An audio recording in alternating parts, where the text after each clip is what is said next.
see if I can do this. Alright. So I know it's not easy. We're going to higher the volume.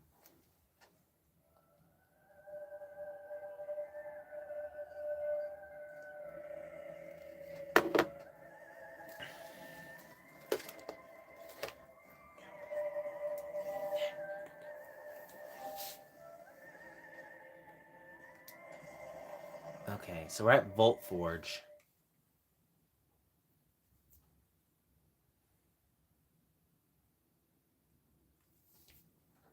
Oh, someone's in the room. Thank you for joining. Hi, say hello. Be sure to like the stream. Hello. That's my hand. So...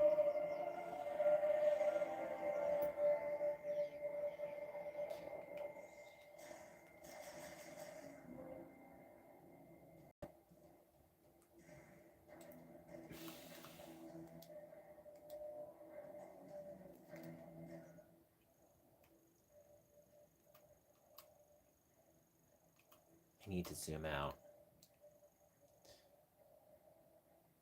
Ellis to Pan. Okay, this is the racetrack, right?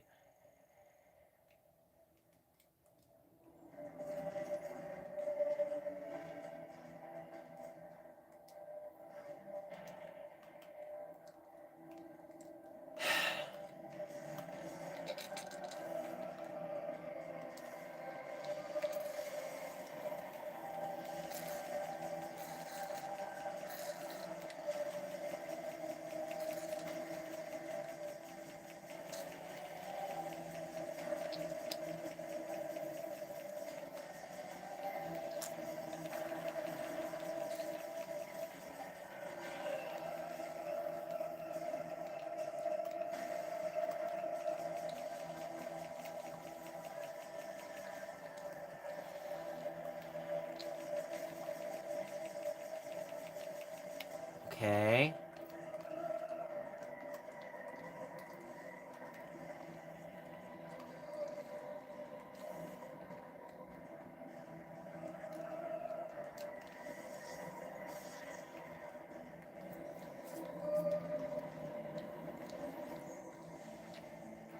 Okay.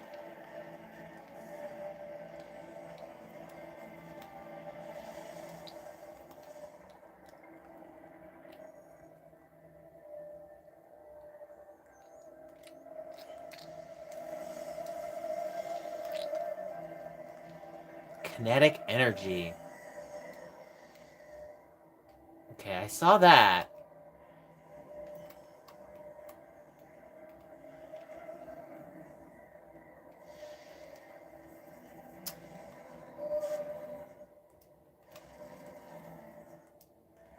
I'm trying to remember how to activate the... Oh, I've got 3 people watching. Nice. Be sure to like the stream, guys.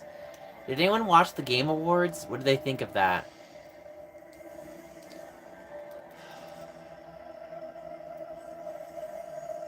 Oh. Okay, got it. Awesome. We got a like. Thank you for liking. Is it... I'm gonna get into the desert, right?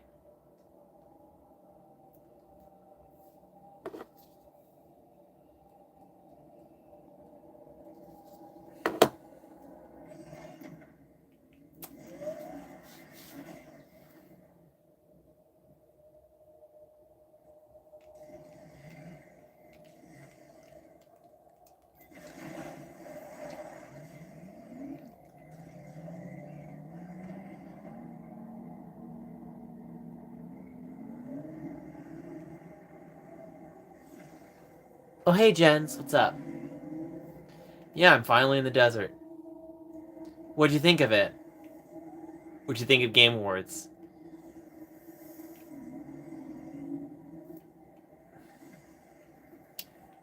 Yeah?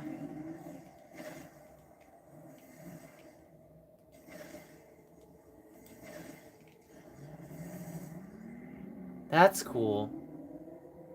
What's the name of the original creator of Mega Man? Inafune? I think that's it.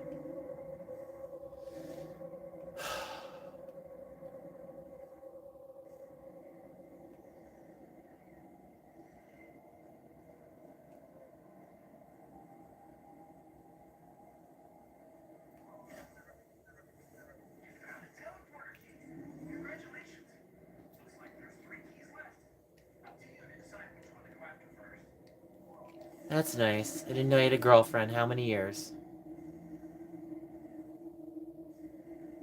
Oh, new Street Fighter.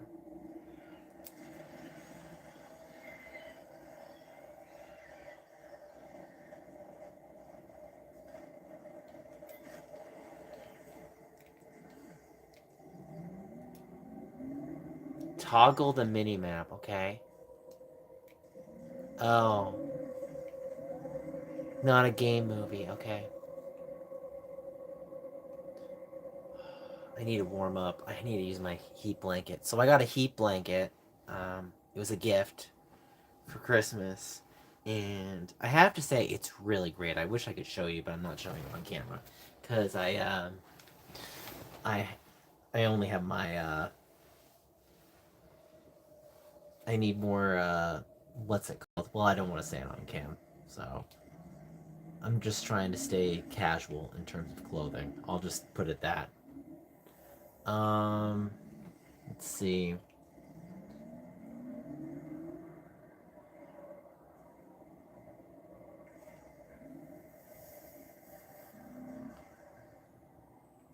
I appreciate that. Well, when you're at home, you want to be more casual. And at the end of the day, people should feel comfortable in their own home and not judged. Just saying. You mean the trailer? I already saw the trailer from the direct.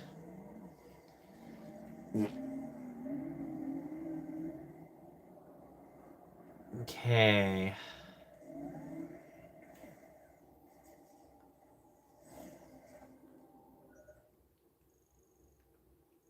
I definitely feel like I'm in the desert.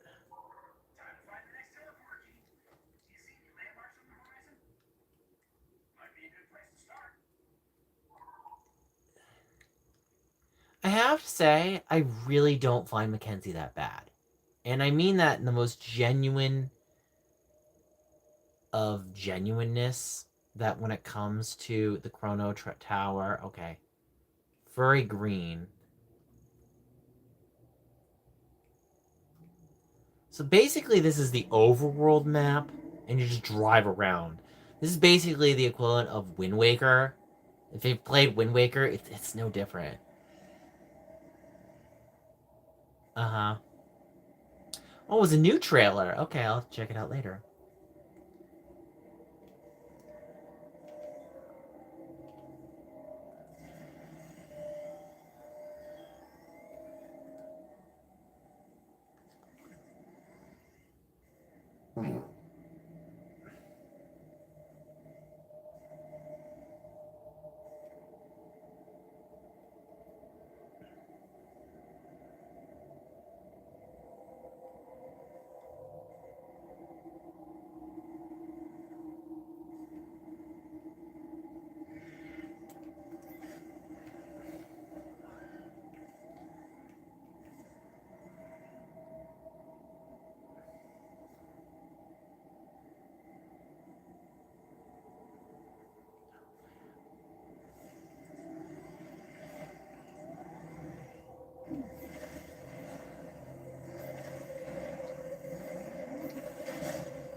Yes, I saw that already. I actually made a post on that.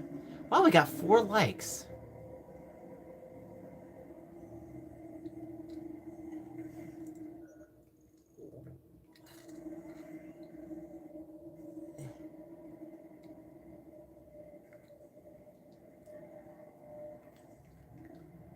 You know the hardest thing about getting older, and I'm speaking from experience, is understanding the difference between hydration and hunger. You know, you take it for granted at a younger age because your body's able to eat whatever you want. I saw the highlights. I didn't see the whole thing, but from what I saw, I thought it was a good show. From what I've heard from people, I just was kind of this has just been a rough year for me, and just me even being alive, I'm trying to be thankful for something that you know it's just not been a great year for me, and I'm still trying to be present in the moment when I really don't want to be. uh GF debris.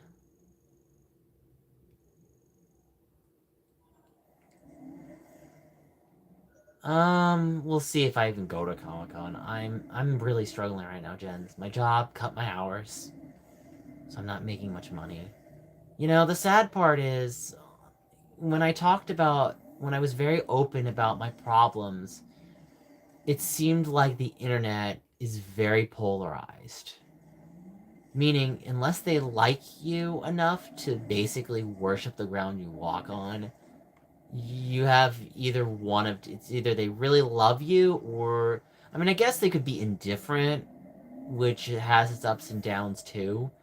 But it's obviously like, if you want people to help you, no, it's not gonna matter. No, I'm not gonna do that. If I do that, yeah, I've tried many times to do stuff like that, and it's like someone else would have to make it. I can't make it. Because I make it for myself, it's gonna come across as narcissistic and selfish. I can't make a GoFundMe. It's like, and the problem is with making a GoFundMe, it's also like, what's the goal, right? Is the goal to give me a place to live? And you know what I'm saying? Like, I tried to do that for my twin brother, and that was bad. And, there are many reasons why it was bad. Um, it's tough because you're really talking about, because you have to compete against so many people begging for money. And that's just, it is. It's people begging for money. But it's like, really, at the end of the day, it's like it comes down to, is the cause worthy enough to help? And are people really going to shovel money for something that looks legit? That's the other problem. And even in my situation where, let's say it is legit, and it is, people will still try to cry foul because they'll be jealous or this. And again, like, GoFundMe's are really tricky. You're basically asking people to give money and goodwill. It's one of those really tricky scenarios that I wish I could explain.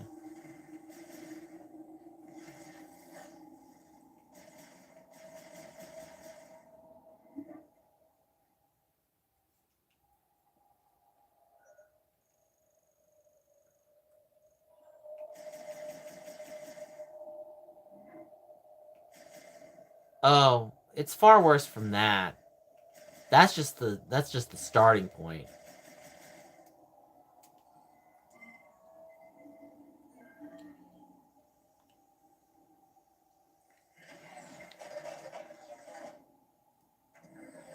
Bringing back to freaking 2010. I'd rather go back even further. I almost ask myself, is there anything to look forward to? Especially as I get older. Like, my body doesn't work the way I wish it worked. I have to really examine the foods I put into my body, And even if I play the fasting game and I'm like, okay, this could be at the end of the day, my body will literally play the game. It's like, I used to get away with so much with how I treated my body that I start feeling like I took it for granted. But really, what it comes down to is just understanding that I think the hardest thing, Jens, is really like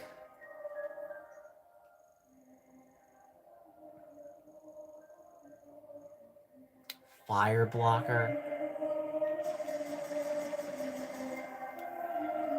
A friend of mine claimed that the reviews for this game was bad. And I just said to him, well, it's not that the reviews for the game are bad.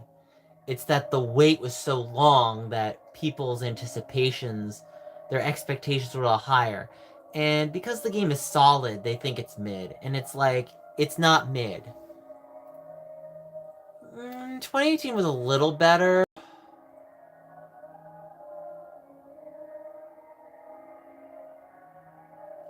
I don't know how to.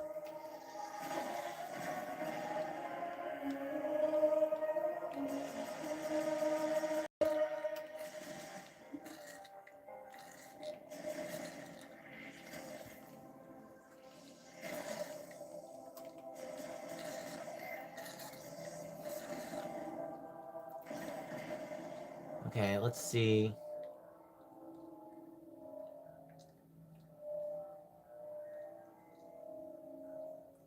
If a current is passed through electrodes. Okay.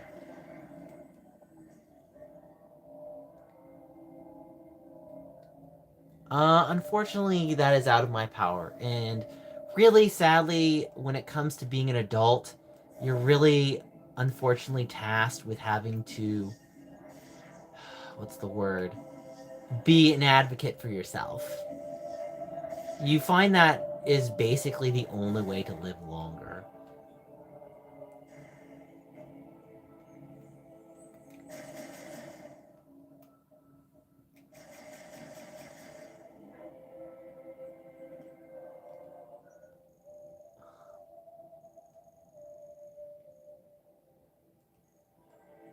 Let's see if Mackenzie's here.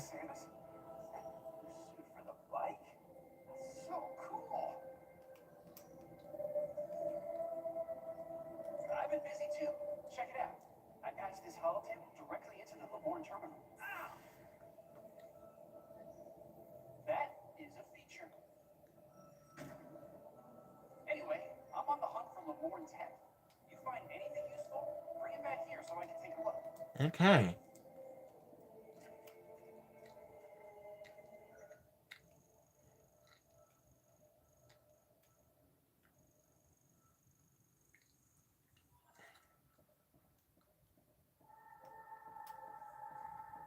And I have to say, I wasn't surprised when the game got 80s. Like, in terms of scoring. Like, okay, is this using the Viola V? Because I'm noticing... Okay, hold on. So there's a railway system, rails, rails, more rails.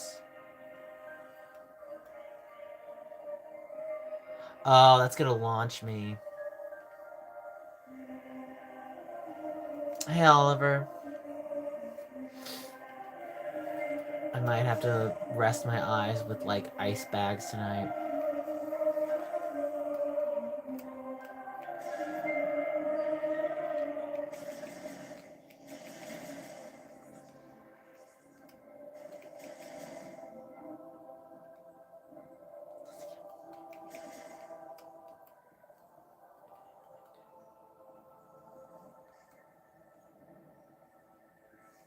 I have a new friend suggestion. Fun.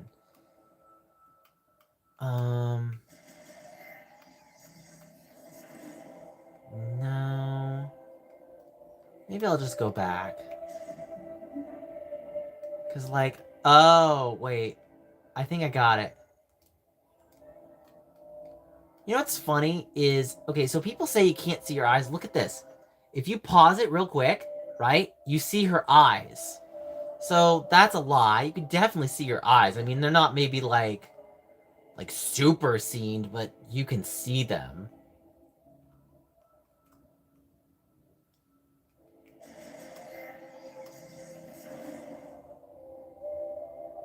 Samus's eyes. Yeah, watch. I'll even screenshot it. Watch. Okay, so let's go back to home menu real quick. Let me show you. So I have got screenshots. Strange. Okay, wait, I got it. Like, you can kind of see, like, make out the... Okay, right there. There's a retina. Right there. So you can kind of see it if you squint. But it's like... Again, it's very brief. Also, so there was a funny thing... Yeah. So there's a funny thing I have to say. Did you know that Jennifer Hale used to be the voice of Samus? But here's the hilarious part about it. She didn't really have any lines of dialogue. It was just her grunting. So apparently they removed her from the fourth game. And to be honest, I wouldn't really call it fired. Because to be honest, like, even if she did, it's like it doesn't matter because I'm sure she has plenty of other gigs. Like, I don't think it took a major ding. They have a new actress? Yeah, okay. I mean, it's still, like, Jennifer Hale is just so prevalent. Like, there's, like, she was the new Cinderella in the direct movies of 2 and 3. Um, and she was, like, in freaking, she was Bastila in Knights of the Old Republic. I mean, again, like, you're talking about a voice actress that was literally prolific in like so many ways, and I'm sure she made enough bank considering how many jobs she has. It's like she did. I mean, again, I don't think she got starving. I mean, at least from what I know. Okay.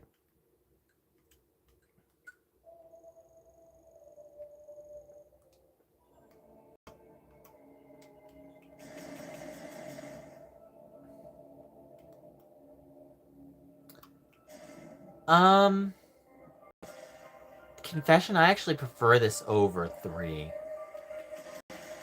Like 3 isn't a bad game, but I think the thing I prefer about this over 3 is I actually like some of the ideas here better than 3. And I actually did, even though like I didn't play a lot of 3, I actually watched more of one of my brothers. Oh wow.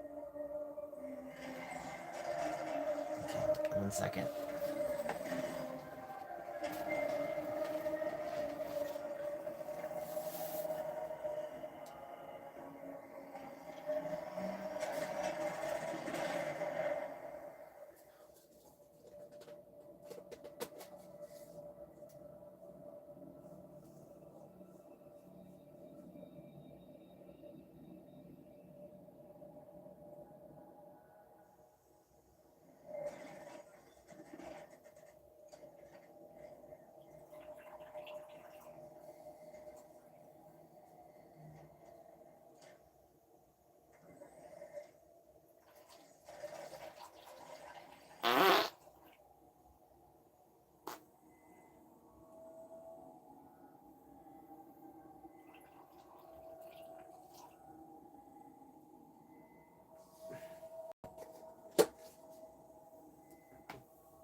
I'm having some tea right now. Oh.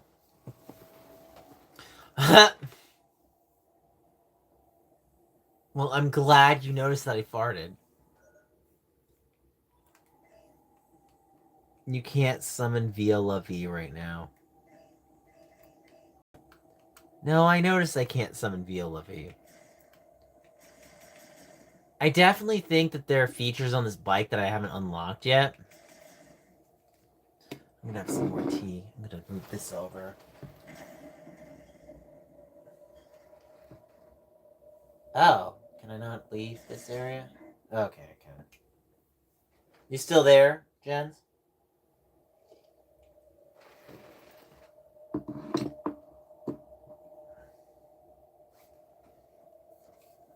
I know.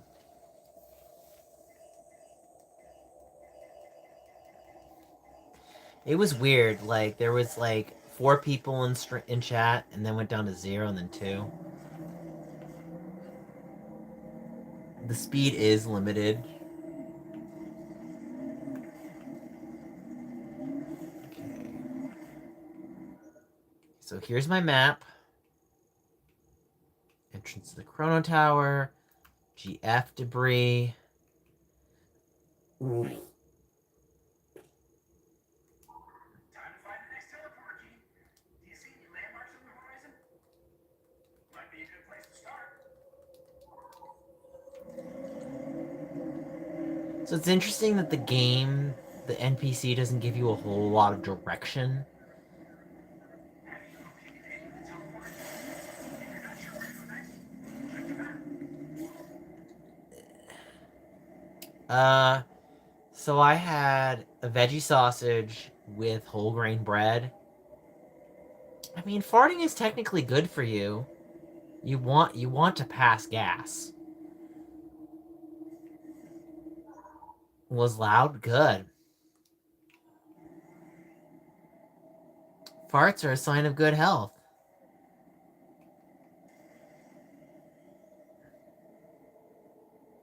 It means your digestion's working.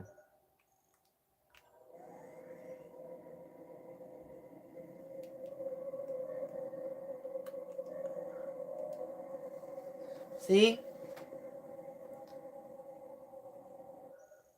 I think the biggest thing I've learned when it comes to eating habits is really just paying attention to portion size and how much you eat. And then at restaurants, especially as you get older, really cutting down your portions a lot. Like if you get like a big meal, split that in half and save the rest for lunch. Like that's it's just one of the things where you just start not just doing but also observing. Like when I was in high school, I could eat whatever I wanted. Now that I'm not, unfortunately, I've been demotivated a lot lately from running, and I want to get back into it. Have you located any of the teleporter keys? If you're not sure where to go next, check the map. Again, you're what? How, if you were like when I was 18 or 19, if I did that, I do remember one time when I had a lot of portions of oatmeal. Like, so one night I wanted to make myself oatmeal as a late night snack.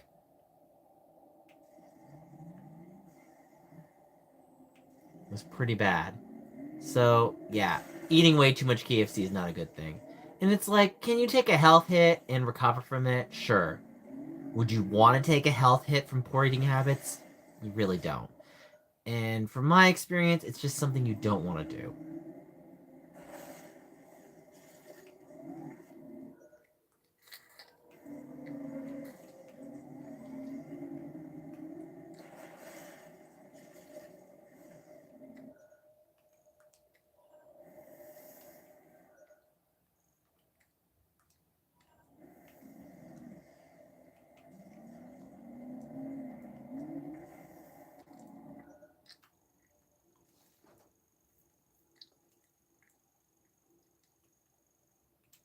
Because that had a key, and so does there, and so does up left. So those are the areas that I see that have master teleporter keys.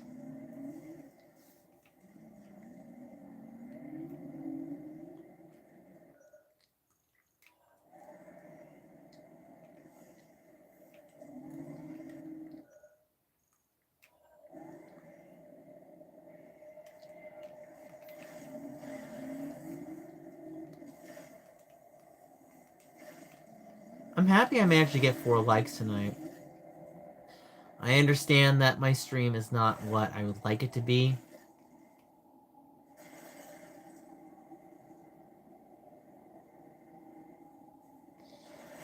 You know, I don't have the console for that.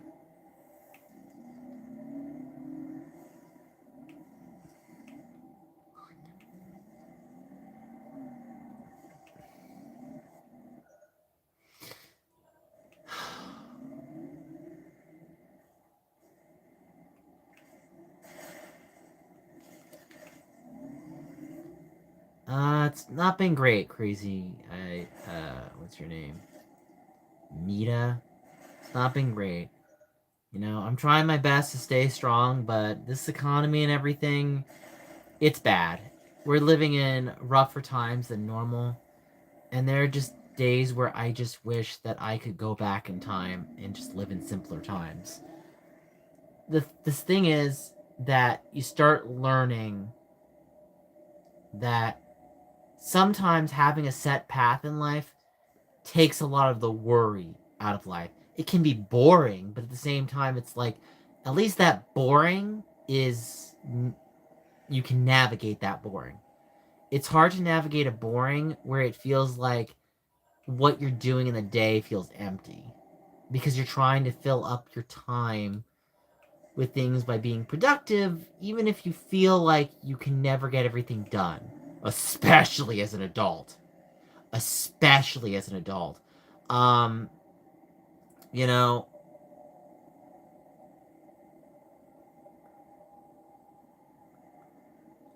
yeah, no. I think the hardest thing is it feels sometimes like my family, or more specifically, it's sadly to say, my parents didn't want me to be prepared as an adult.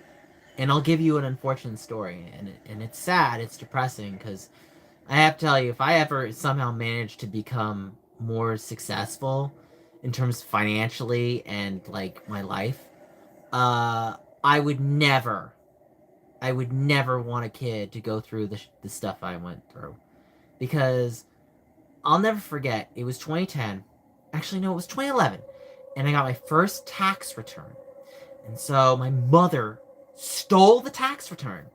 And then I went up to her and I said, "Oh, I believe it." My mother said to me, "It's already a decade old." My mother said to me, "You're too stupid to do taxes." Imagine your mother saying that to you. Imagine her basically pigeonholing you, telling you can't live your life.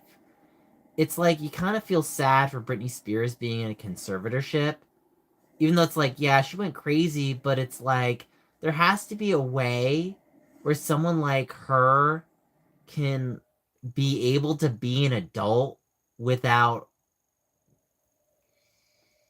it's like how do I put it into words? It's like, how can someone be an adult after they went through a traumatic incident and still manage their lives?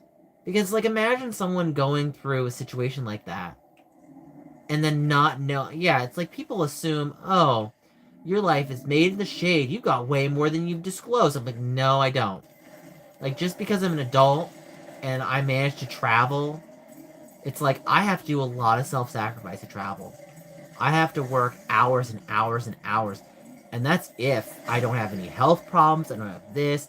And mind you, like, life as an adult is a minefield. It's a total minefield. It's a total, you know, it doesn't give you everything you want. Like, when you're a teenager, you're like, oh, I'll just have fries and a shake. Okay. Probably not going to have any digestion issues or this or that. When you're like in your 30s and you're not paying attention to what you eat and you're not having like certain standards of routine and things like that, and like I mean, I'll say this, like, I think for the most part I definitely put a lot of effort into doing what I could, considering the circumstances of my oh yeah.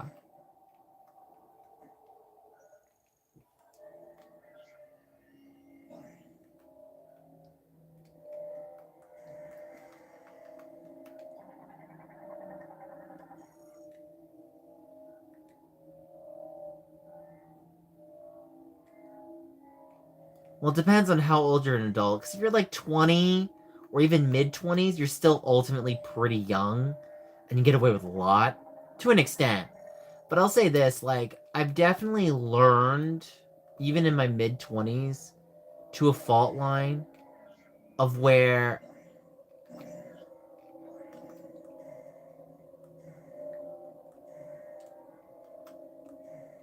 you kind of have to accept that if you're going to eat junk, do it on a special occasion and make the calories count. Like, for example, like, I'll never forget from the Supersize movie, there was a guy who literally drank like a gallon of soda every day. And I was like, you don't need to drink that much soda.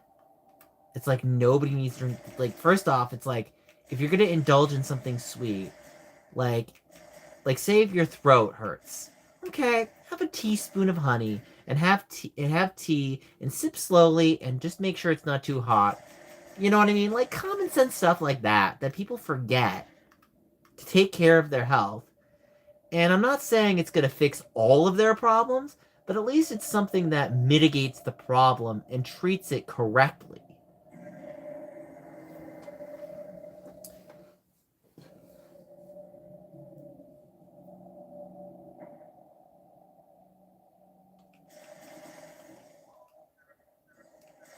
you're unsure where to go, you can always explore the unsurveyed area. Have you checked out the volcano? Have you checked out the volcano?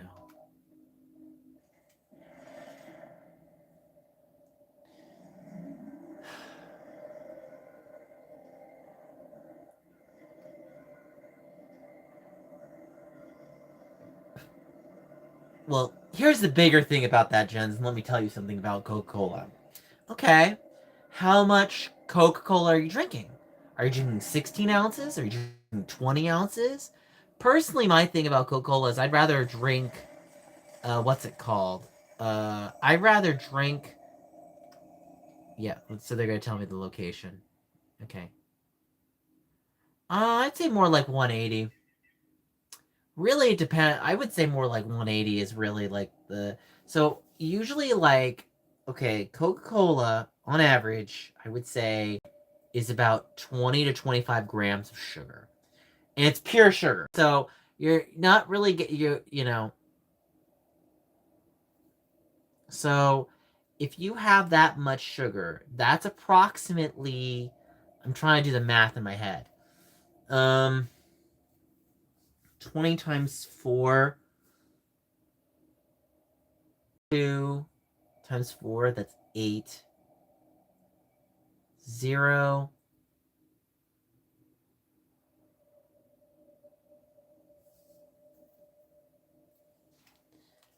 Usually it's 25 grams of sugar, so 25 times 4. That's about 100 calories. It's probably more than that. I think it's more than 25 grams of sugar. I'm thinking wrong. That's probably more like 8 ounces. It might probably be 200 calories. You're saying it's 300? Depends on the portion.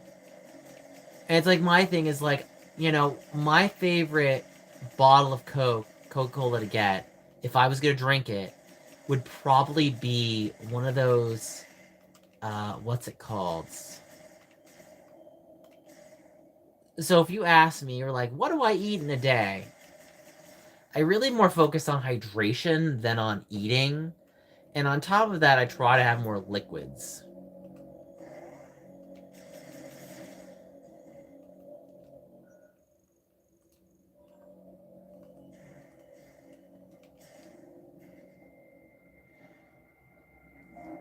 This feels like Pandrea Drifts from the first game a little bit. Oh, wow. 6 people watching. Guess people wanted to have some conversation.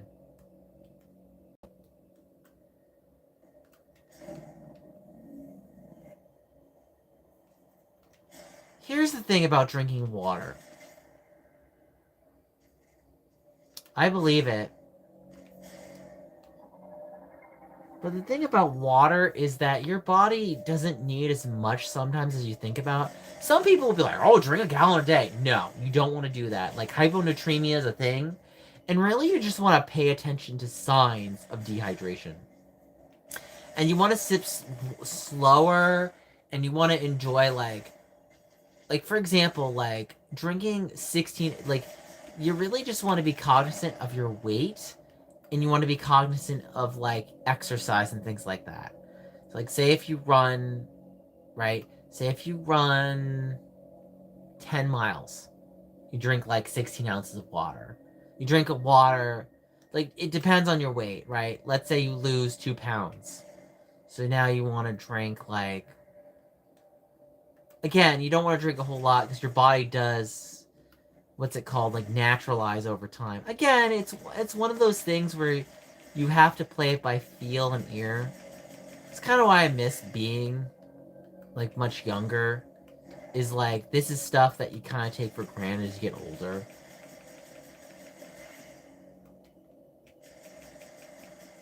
And, like, I think food is definitely... Okay, I need fire.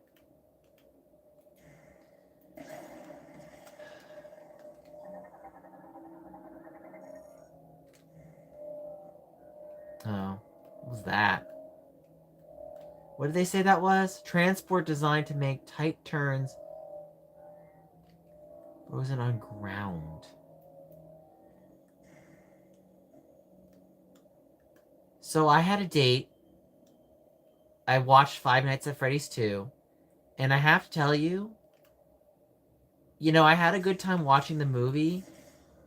Overall, though, it was kind of mid. Like, it wasn't a horrible movie. I think the first one was definitely more cohesive. Okay, I have to transform into a ball.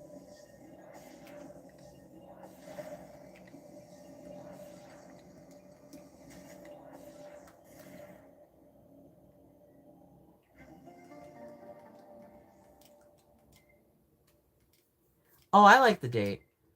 So what's interesting is that the movie Five Nights at Freddy's 2 has the biggest gap on the Rotten Tomatoes between the critics and the fans. And I think that goes to show that, like, at the end of the day, critics can say what they want about a product, but if it's made for a particular demographic, then that demographic got what it wanted. And if you're asking my personal opinion, I am not an uber fan of the series. I respect it for what it tries to be, and that's about it. However, like if you ask I'm kind of more of like a middle ground. I mean, I will have fun with the movie and I will grade it with a certain level of leniency.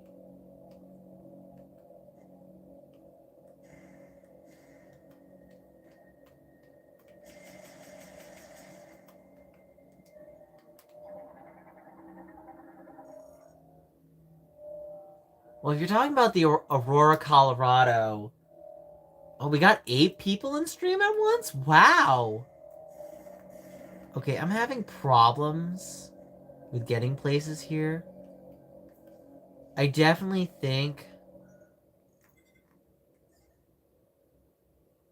What do I have to do? Zoom out. Oh, I have to go to world map then.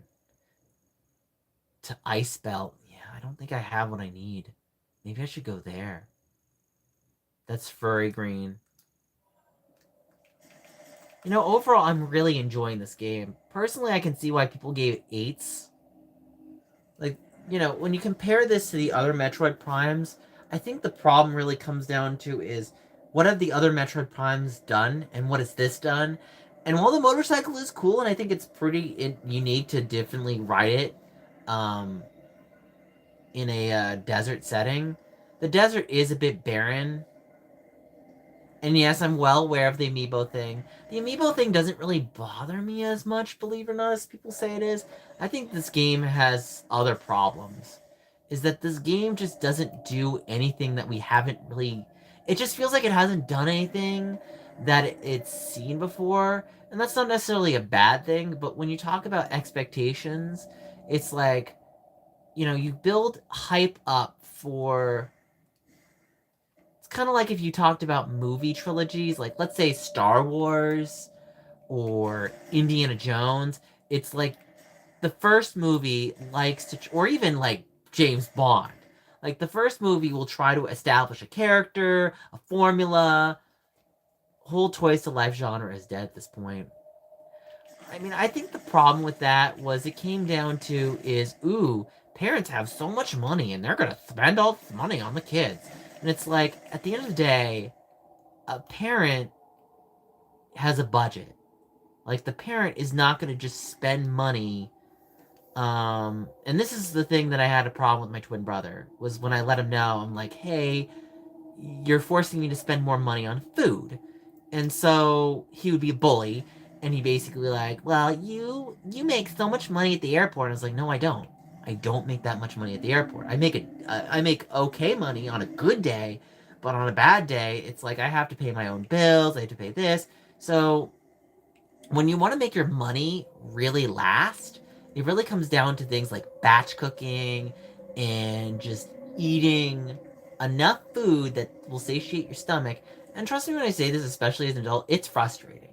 There are days where it'll feel like I haven't been fully fed, my hunger hormone will be raging like hell, and there's only so much I can do to eat well to maintain my body's physical health amongst other things, you know, like, you know, food does a lot of really good things when you eat well. That's the key. It doesn't give you everything you want, like.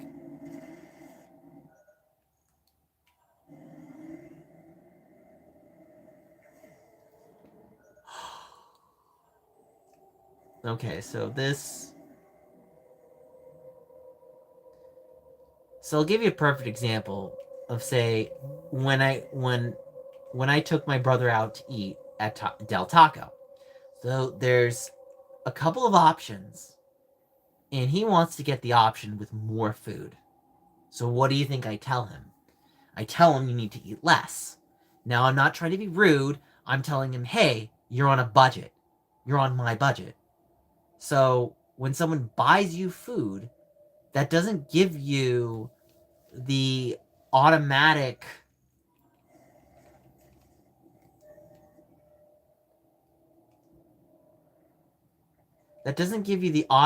excuse to take advantage of the person. Like, for example, when I went on my date and we went out to get Chinese food, he did say, "Oh, well, order what you feel to eat." And I just thought to myself, I don't want to take advantage of you. I just want to eat what I feel and think is appropriate. And mind you, my date had a stomach problem. He had like GI. So I'm trying to be respectful to him. So it's like, you know, at the end of the day, the food is supposed to nourish you. It still tastes good. I mean, again, just because I'm not eating a burger and a fries doesn't mean I feel deprived. It just means I'm eating, more mature, and I'm taking my time and I'm appreciating the food. And ultimately, that's what will keep you living longer than someone who just eats French fries and Coke all day. Because if you do that, I can guarantee you're not going to live very long. Are there people that can be the outliers? Absolutely. I'm not gonna disagree. Like I've heard so many stories where people will live to 100 and they'll smoke like 1,000 packs of cigarettes every day.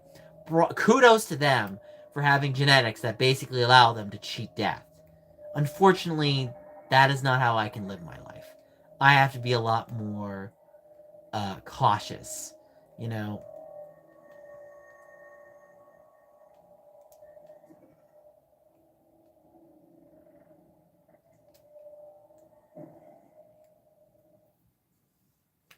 Okay, I have to go back down.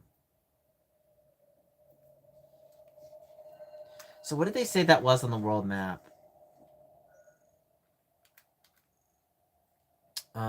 You zoom in. Ladder of Thought Shrine.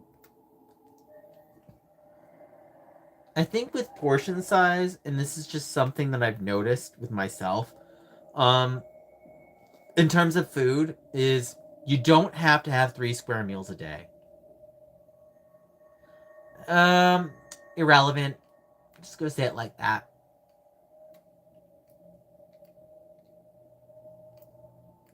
At the end of the day, we all go through our own disagreements with anybody, no matter if they're online or in person.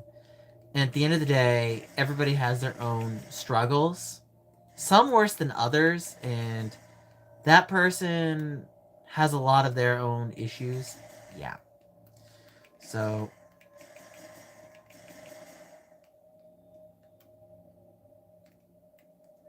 okay, so this is like,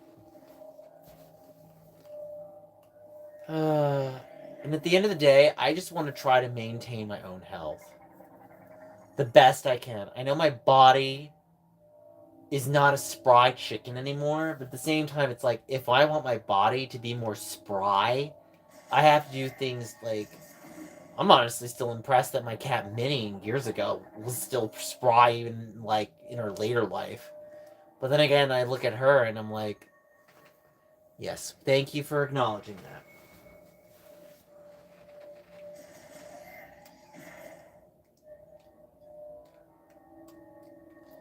I mean, did you know Justin Bieber had that like Ramsey's disease? That's scary.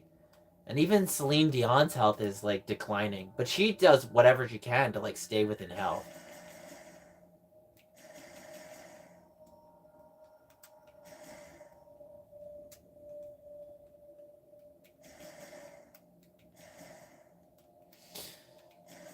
I'm trying to figure this out. This is my biggest problem.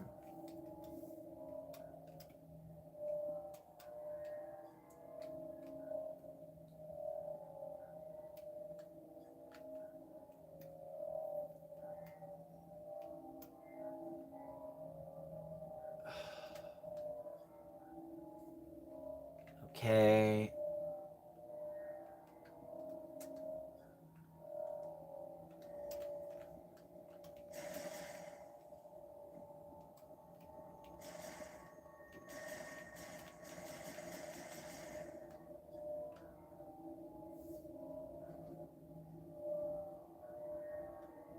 Yeah. No, it's rough.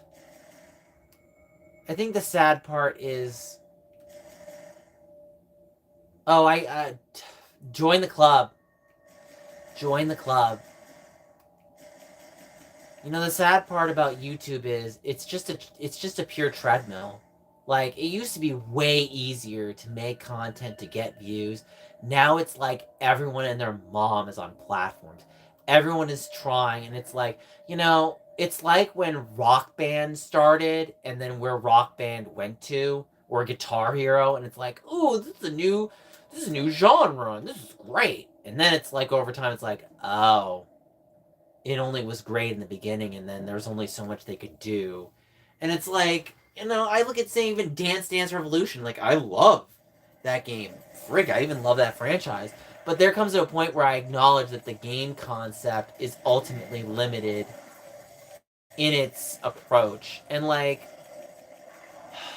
I mean, there wasn't really much they could do to improve on it. I mean, I remember they bought it to the Wii, and they added motion controls, like they used the hand gestures. And I think, If you're unsure where to go, you can always explore the other survey area. yes, I know that, Mackenzie. Have you checked out the volcano? So I don't know where this volcano. Oh, that's where the volcano is. Oh.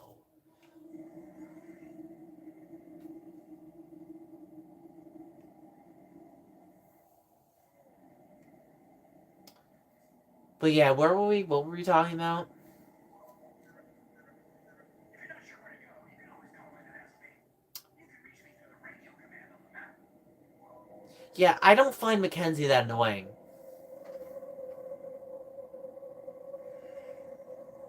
Well, you want to know something really funny? I was watching. I think it was Film Theory, and I think it was on the Five Nights at Freddy's, and I watched it for 15 minutes. And I have to tell you, every time it slapped a freaking Popeyes ad, I got I felt more sick every time I saw it. And like, I'm not gonna deny, look, Popeyes I'm sure has great fried chicken, great fried chicken. But it's like there comes a point in time where I don't want to see ads for fried chicken.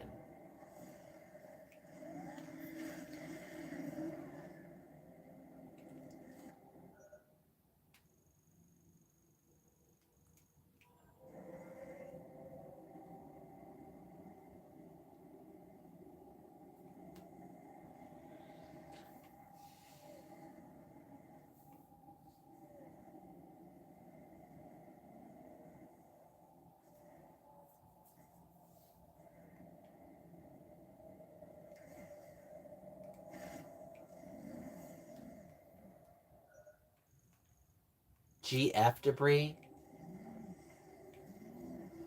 Someone sent me a photo, but I can't look at it right now.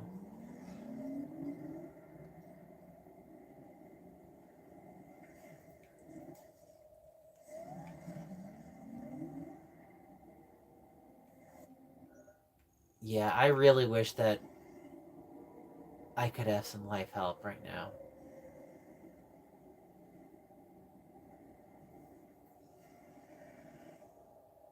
Yeah, again, that Popeyes ad, every time it popped up, I just was more like disgusted in watching it. But I know, like, at the end of the day, it almost doesn't matter what my opinion is. It's almost like the joke from The Simpsons where Homer goes into the Moe's bar and he's like, "You just lost a customer." And Matt Pat's being like, "I can't hear you." And it's like, so many people, like, people did point out in the comment section, it's like, if I had $1 for every time someone's like, "This Popeyes ad is gross," I'd probably make $1 million. Well, I probably wouldn't make that much, but it felt like it. It felt like it would make that much, just because of how much people felt overwhelmed by it.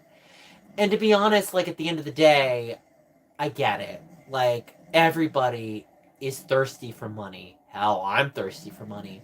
And if I don't have money to pay bills, see, this is the sad part when it comes to living in our society.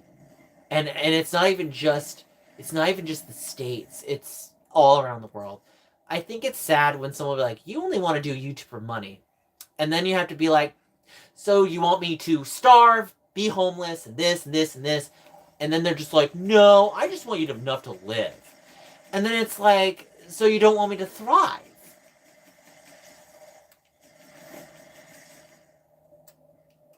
And if I start failing as a person, it's like, then what does that make you tell you as a person? It's like, so you want to succeed, but if I fail, it's fine if I fail. You know what I mean? And it's like, look, failure is part of life. You can definitely learn a lot, but when you're an adult, the failure is like an ice platform. It's shrinking. It's scary. And when you don't have that kind of, oh, they are. But I think the worst part of it is people just don't understand the struggle that you have to go through.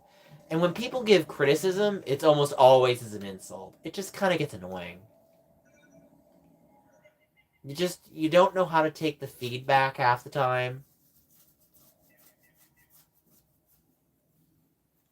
Volcano Heart. Okay.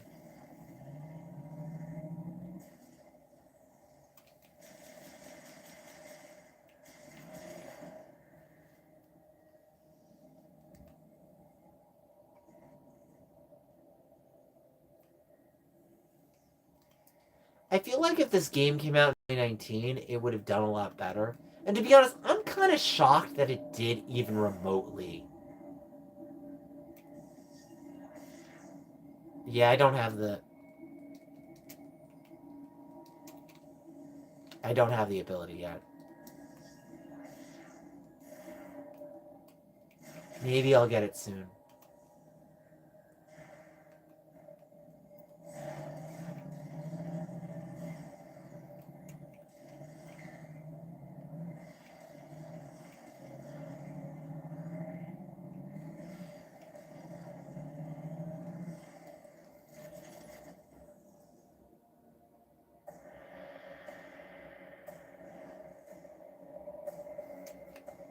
You know, it's a shame that Metroid Prime 2 didn't come out for like as a launch title on the Wii. And then the third game could have came out on the Wii U. Because the Wii U could have used a Metroid Prime game. But then again, like, the Wii U was struggling because of naming. And at least, like, when you compare Switch to Switch 2 versus Wii and Wii U, is that when you put 2, you know it's a sequel. Versus if you use a letter, it's kind of harder to tell if it's a sequel to a console. It could sound like an add on. And that was what people struggled with the most. Oh god. Oh no, I'm gonna die!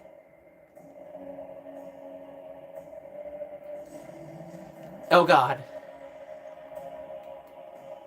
Am I at an hour yet?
But just so you know, that's her eyes. If you look really close.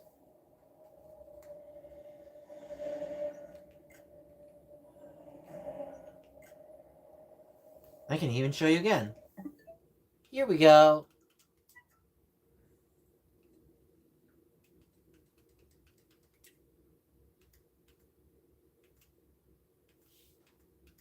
Yeah, so she blinks here.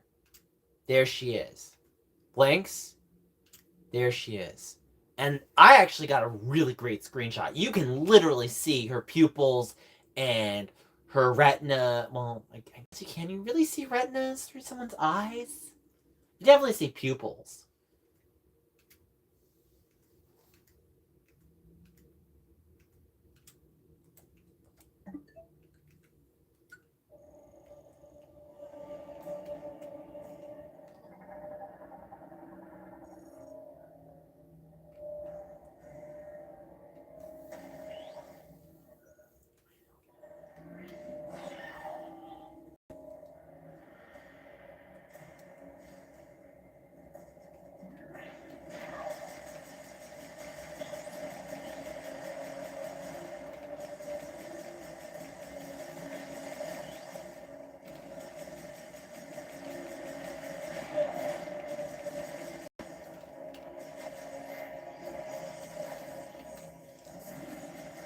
Do these things just keep spawning and never stop? Because they need to stop.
Okay, I don't have that ball. So what does Mackenzie say?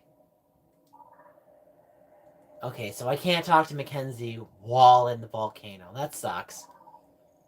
Okay, so I have to get to this magma flow area. Okay. That's where I was previously.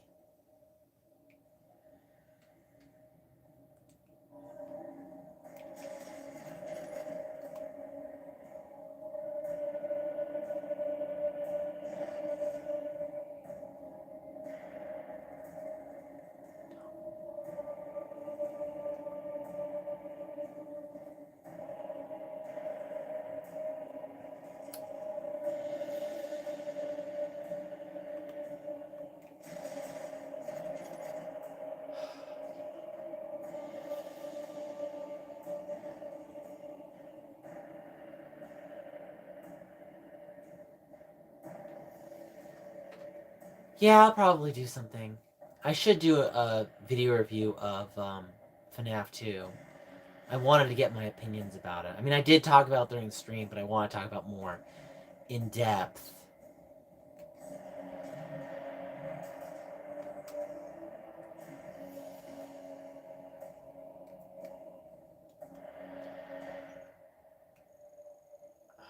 Okay, so I have to get across this lava stream.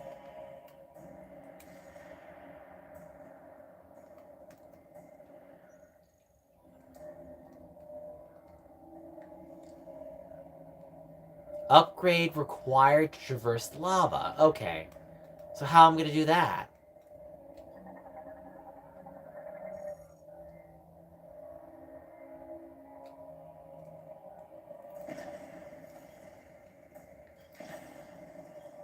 Well, that's pretty obvious that we need an upgrade to go through lava. I don't know how to do that right now. Oh, well, I appreciate that. Thank you. Sometimes I just feel like people like to take my insecurities and flaws and sludge them in my face, and I'm just like, if you want your life to be like, it's like if you go out, people are gonna comment. And sometimes you have to remember that if you make a nasty comment to someone and they were vulnerable about themselves, then expect that to come back to you in some regard. So all I'm saying is that.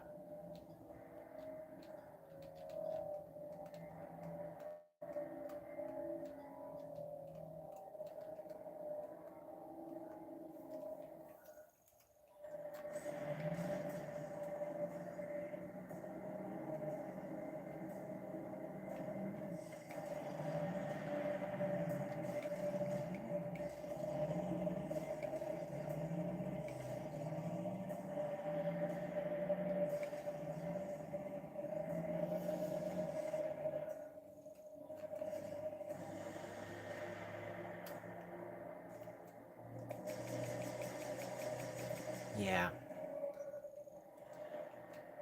So it's clearly debris. Scanning out of range.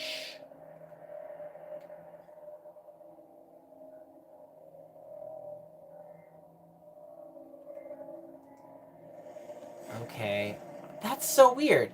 Because I thought there was a bridge. So this is what's interesting, right? Let's go up here. And if I remember correctly, there was a bridge here. And this part, right? If I remember correctly. Right. So.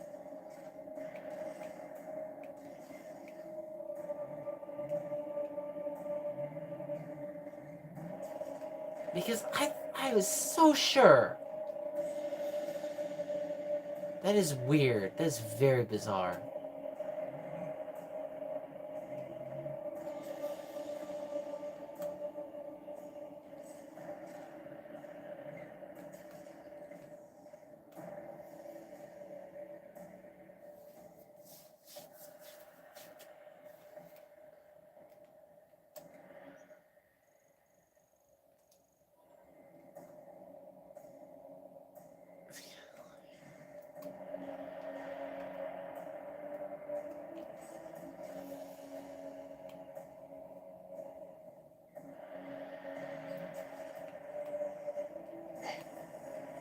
Okay, I'm dead. Yeah, I noticed that. Out of range.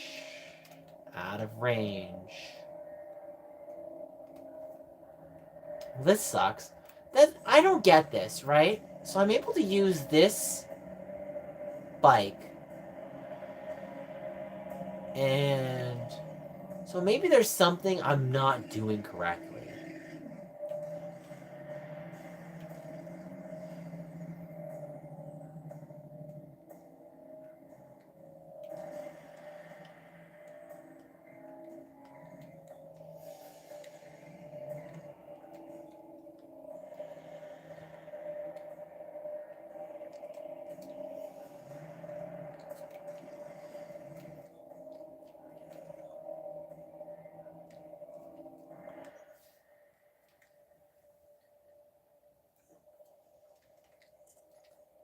Okay.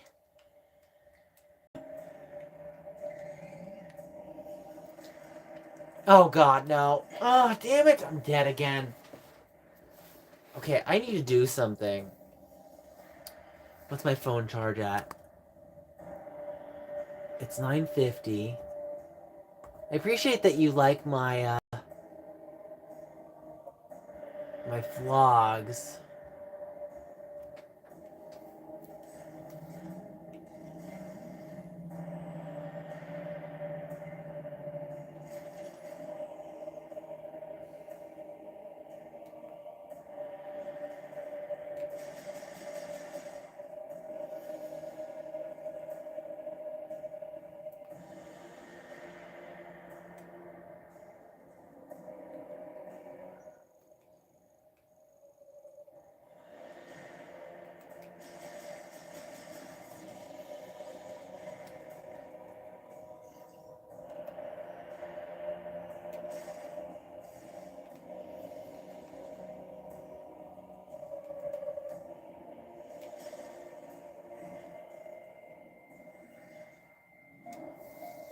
To be upfront, I really just don't like spending my time obsessing over politics.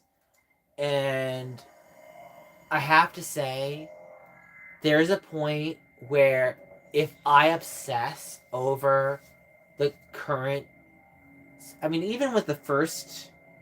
Granted, with the first term, I really felt better, like emotionally, mentally, and physically when I just stayed away. 2020 was a cesspool of problems, but it just kind of came into a situation where.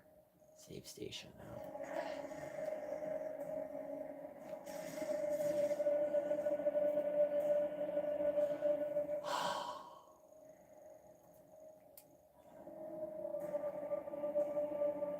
I don't like that person, but I don't let that person dictate how I feel 24/7. I just kind of tune it out. So that's really all you can do. It's like Jeff Nippard said it, Nippard or whatever his name is, said the best. I only focus on the things I can't control. It's like really, it's like the end of the day. It's like I just do what I do to stay happy. Yeah. Well, what are you gonna do? Wow, some big person said some really awful mean things. Well, how much emotional conviction am I gonna invest in this? That's gonna burn me out, right? And trust me when I say this, I'll never forget when uh, Bush Bush Jr. was in the office. And mind you, I lived in Princeton, New Jersey. Princeton, New Jersey is one of the most liberal towns slash American towns in the United States. So everyone whined and complained and beed about this person. And I would just say to this person, if any of those people came up to me, I would say to them, it could be a whole lot worse, honey. And they would just still complain. I'd just be like, you know what? What are you focusing on in your life right now to make it better? Are you focusing on some political president that you have literally no power to get out of office? Do you know what I'm saying? So you could spend your entire day whining about someone who you don't like, or you could spend it playing Metroid Prime 4 and actually enjoying this game. And even though I don't know what the heck I'm doing, at least I'm trying to enjoy an experience. Ah, great. I'm dead again. Well, I'm not dead. I'm just in lava again. Yeah, I'm gonna need an upgraded traverse. Yep. Yep, I know that. It would be nice if it told me the upgrade I needed. Sometimes I think some of these games need a bit more. This is what I kind of miss.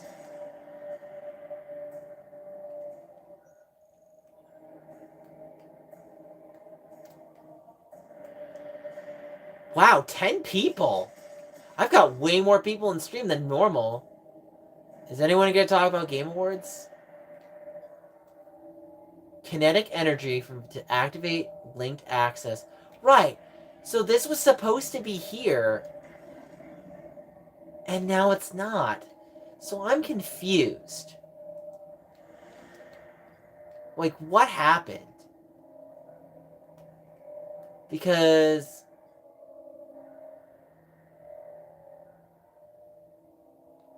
Right? Let me do something. Let me explore a bit.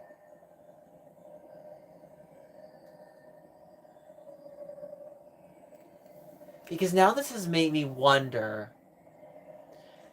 Oh, wow. So it doesn't even go that far. So there's this thing. Look.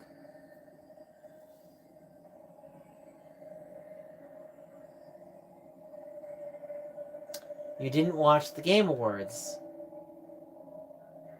What do you think of Metroid Prime 4? I think this is really a solid game. And to be honest, like, it's not a bad game by any means. I think the problem is that people wanted more out of a game that had been waiting for 8 years, and it did kind of go through development hell. Versus like, Kirby Air Ride is like, oh my god, a game from the GameCube, and it's like there's only really been 2 games from that series. You didn't watch Game? Okay.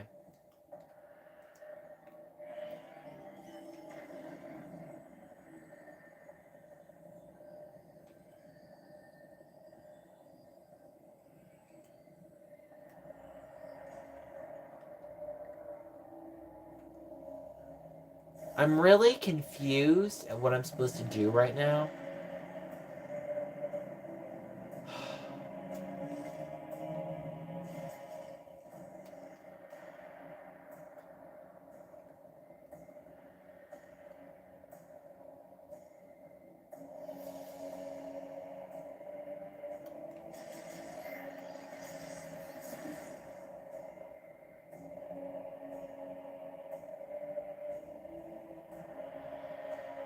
You had fun, okay. Well, that's the important thing, is like, really, like, if you enjoyed your time playing the game, then that's what matters the most.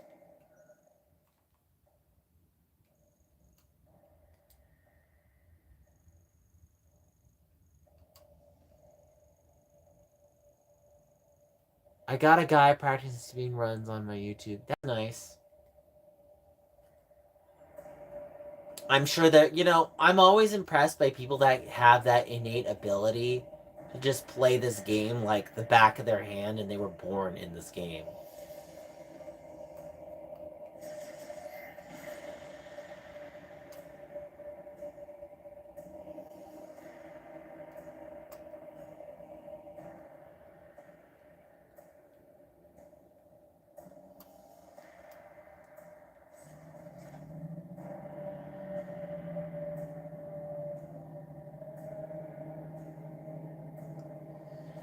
I believe, if I remember correctly, there was a Wario game on the GameCube that came out.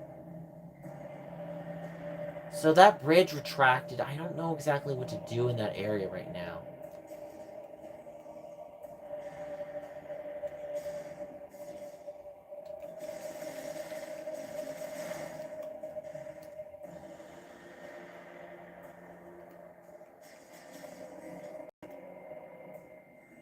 I confess, I really partially don't want to go to work tomorrow.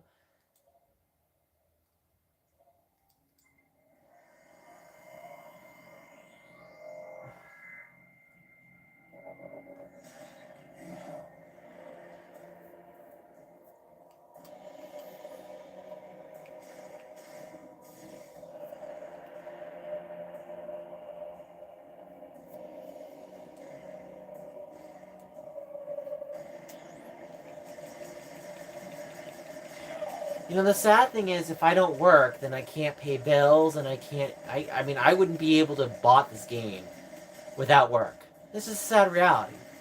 And unless YouTube starts giving me more money, and I mean either ad revenue or. I mean, I confess, like, I remember when I would ask people for advice, and basically the word of advice is either get good or effed. And that's it. That's all you really get. Like, you don't get a lot of, like, it's basically like being in this game right now, which I hate. right now. I really just wish I could enjoy this game a lot more.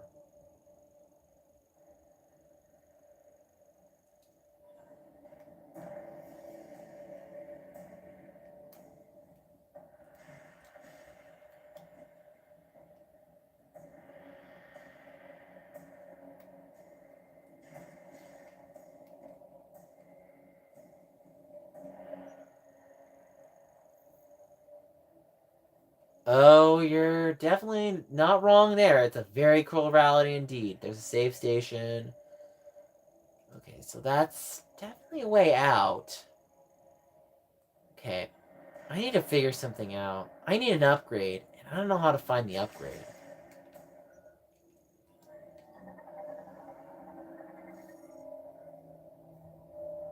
It is removable. Okay.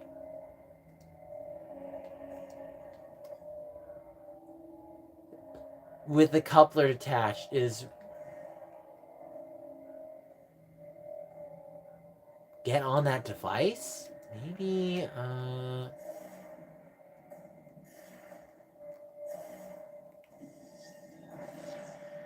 Oh, wait, okay. Right.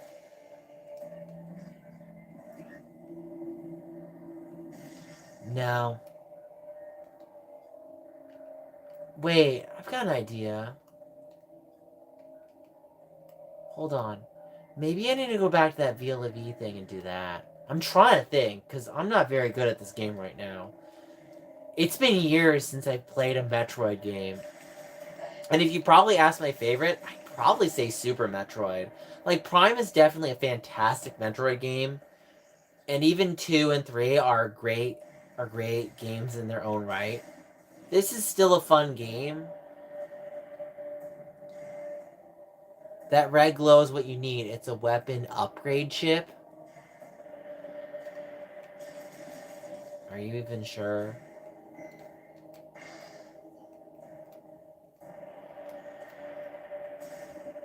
I'm gonna meet those freaking lava bugs things, aren't I? Yep. No, that's not it.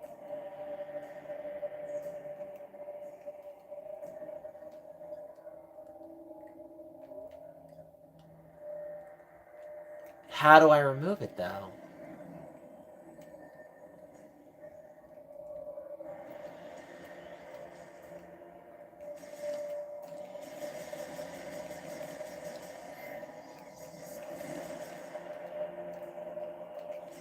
Oh my god, these things.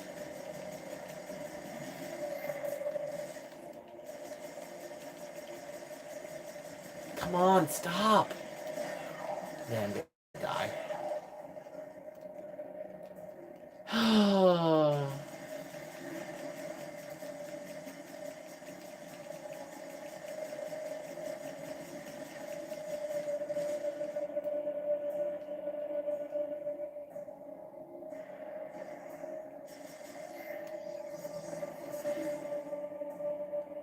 The red glow is what you need. It's an upgrade chip. Okay. Oh, interact with it. Oh!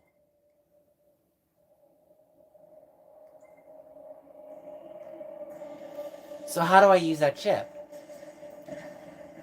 No.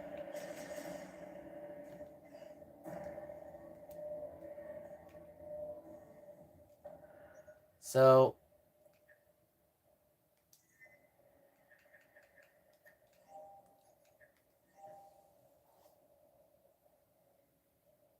Okay, they don't explain how to use it.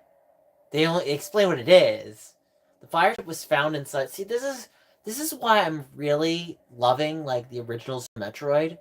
Because if they ever gave instruction, it was so intuitive that it's like you instantly knew what it was used for, and they didn't have to bog you down. Talk to Mackenzie?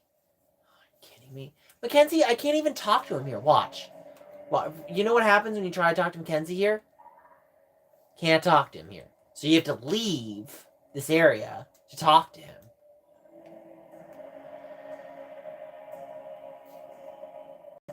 Okay, so if I want to...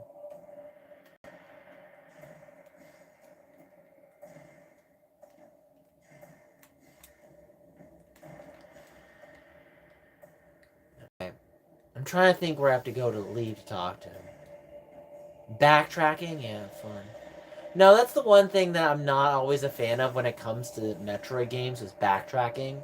Sometimes the backtracking is really smart and intelligent and intuitive. Other times it's just a pain in the butt. It's like it's really one of those finicky things where it's like, and I know game design is tricky, I'm not gonna lie. It's not an easy thing.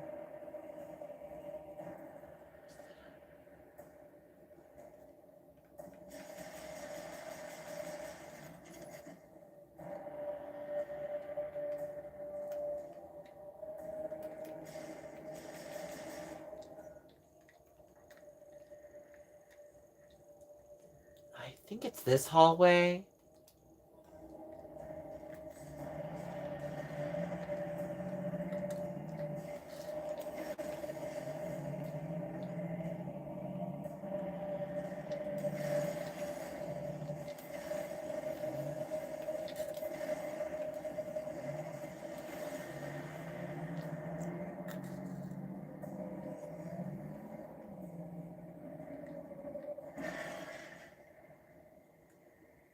Huh.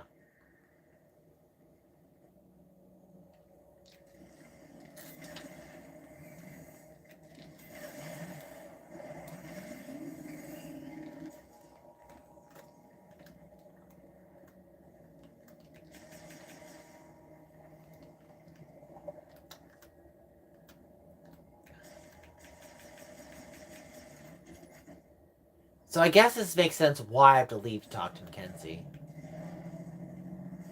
You know, I have to say thank you for the 10 people watching. I am thankful when this happens. Like, I don't normally get streams where I get, like, a good amount of people watching. It's already 10:07. That this one has a lot of backtracking, I'm not surprised.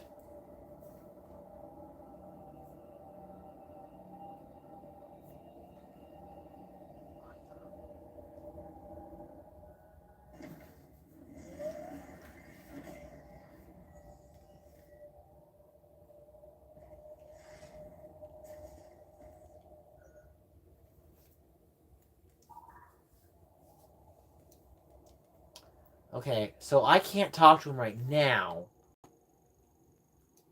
So maybe I have to like, do this.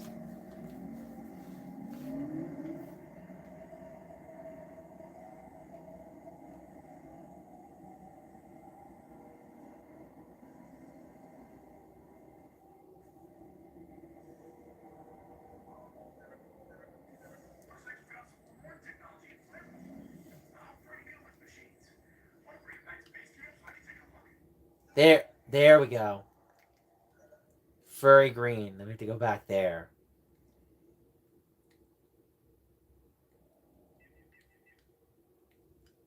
I'm a little disappointed that. So I have to say, I think my biggest disappointment of this game is there's no fast travel. This game really needed a fast travel function. And I think you'd agree. It's like, if you're gonna do that much backtracking, like, that's the one thing, is like, this just feels like extra time wasting. And it's like, I guess if you're like, of a certain demographic where time is water to you, it's not as much as an adult. But if time is water,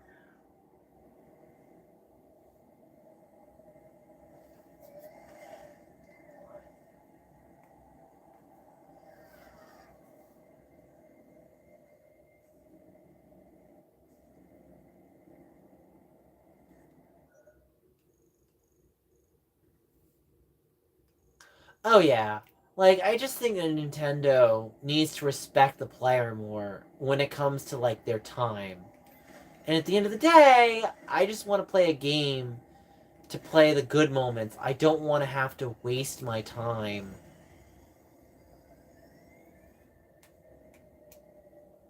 I don't want to waste my time with things that I don't need to do. Like, traveling, this just seems... Like, some traveling I get. This, I just feel like... There was actually a joke in Tales of Symphonia where your characters are going up a dungeon, and Lloyd Irving says to Rain, "Isn't there an auto jump feature?" And Rain's like, "Auto jump? Yeah, just skip me through this." And I made this joke when I was in high school cross country, and they said, "If you don't like running, then don't run." It's like, well, do you ever do run some days? You're just like, I've done this. Could you please just get the run already? I mean, there are definitely days I don't mind like marinating in a run, but there are other days I'm like, just please get me through this workout.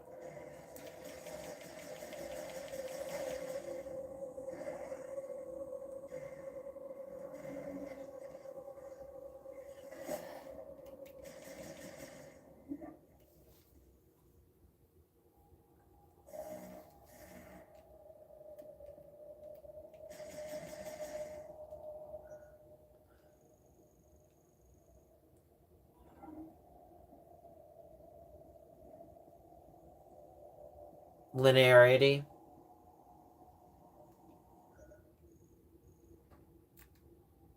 Oh, is this for furry green? Okay.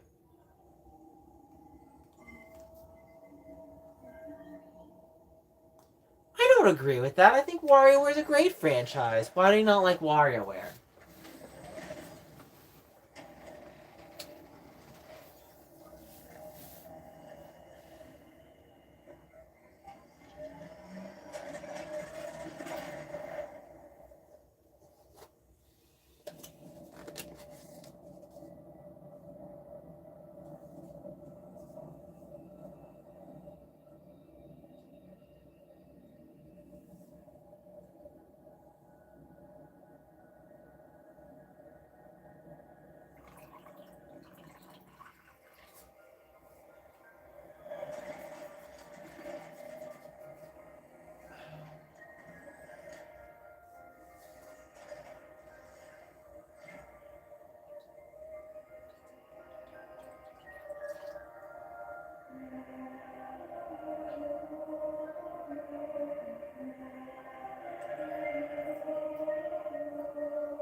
Hold on 1 second. Coming back.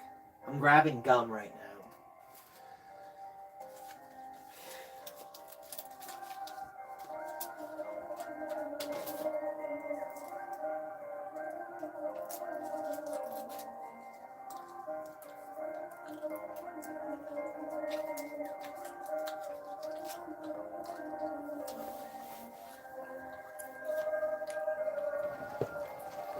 Hold on. Let me check chat real quick. Haven't played those tiles in years.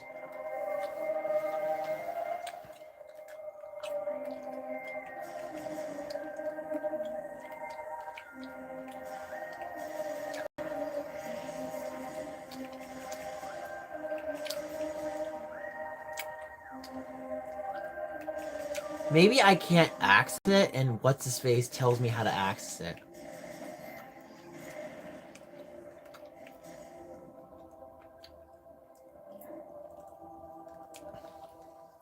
Welcome back, Samus.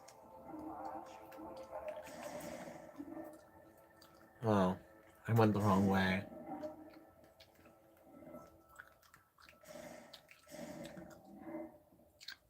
Oh, I'm not surprised.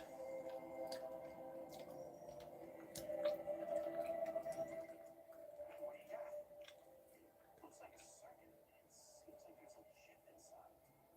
Okay, let me analyze it. More tech is really interesting. Oh, this is fascinating. I see. This program converts the energy that the device emits into thermal energy and highly amplifies it.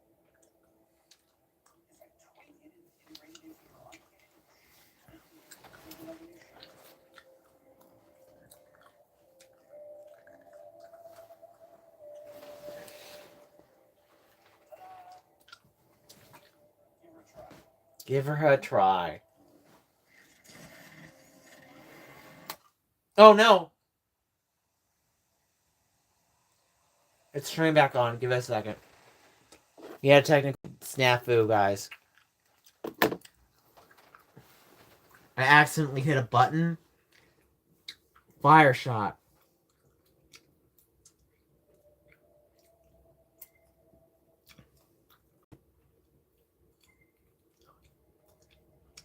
Now use the fire shot to shoot a projectile at exceedingly high temperature. Then targets will burn or melt in the shot. If you find anything else, bring it in. Ugh.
Does this even work on this door?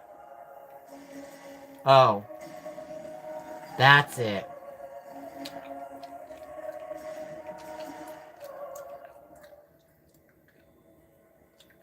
Do I use the Viola V here?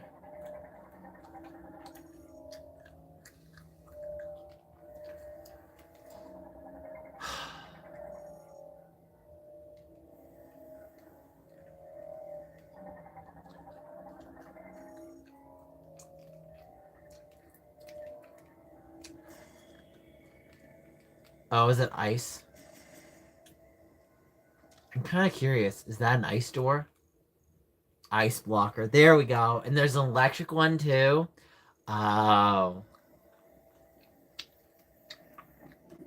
I get it. Okay. What's this thing say?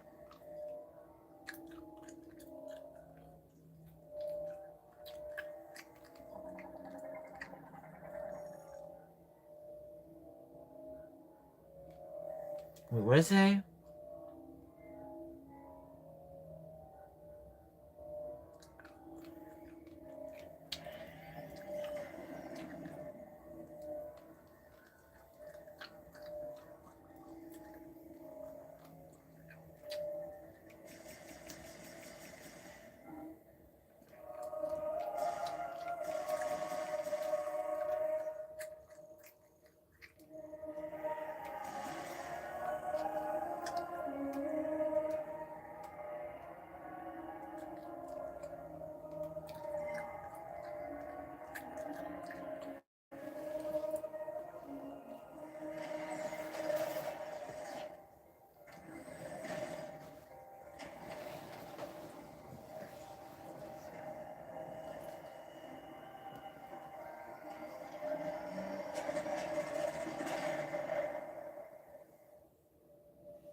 Wow.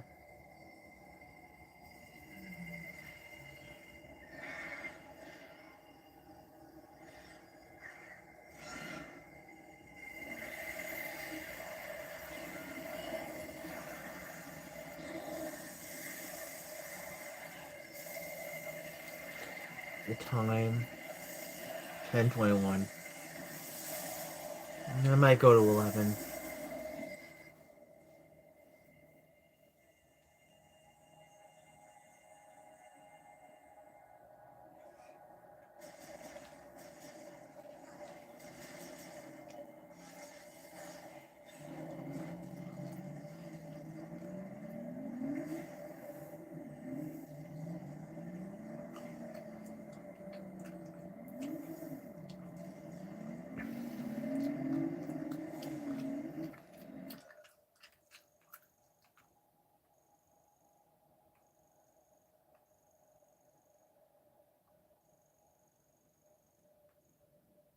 Just a lot of touch. GF debris.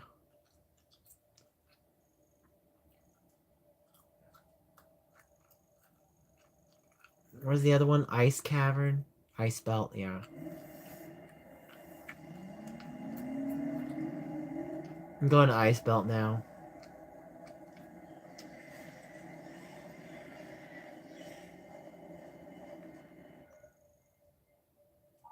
If you want to test the power of the fire shop, Snowy Mountains might be the perfect place. Told ya. And wasn't there a key there too?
What did you say?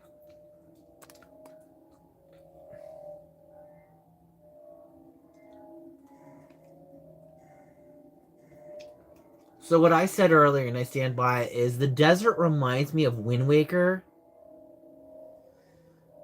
Again, it's one of those things where I would say they did. You know, the sad part is, at least in Wind Waker, they had fast travel. They don't even have fast travel in this game. This game really could have used a fast travel function. I'm all for exploration.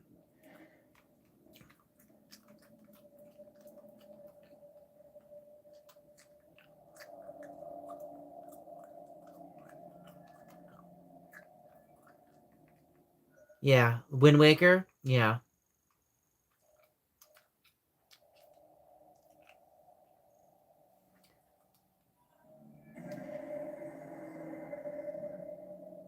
Did I leave this area?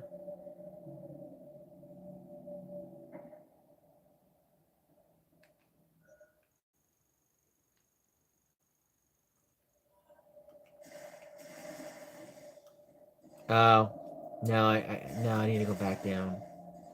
Right. Sorry.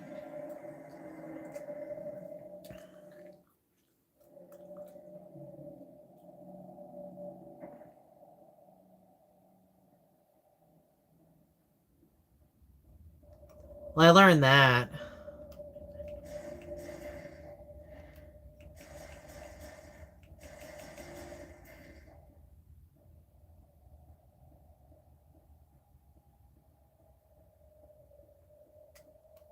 Oh. Whoops. Wrong way. Fine. Yeah.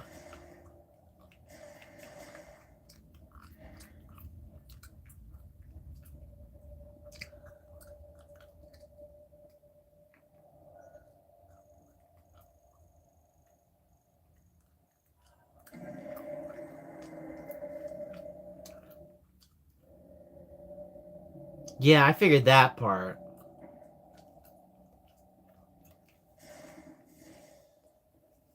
I think it's this thing I have to go in, right?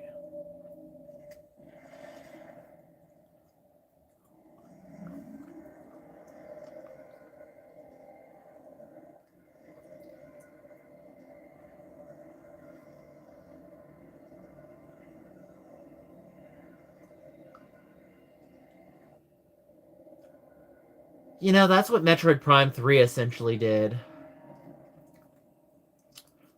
Oh my god, 3 had so many load screens.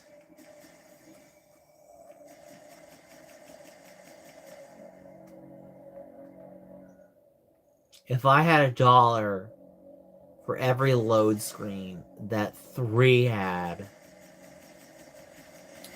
basically the same as the fire things, but they're just ice. But at least they don't.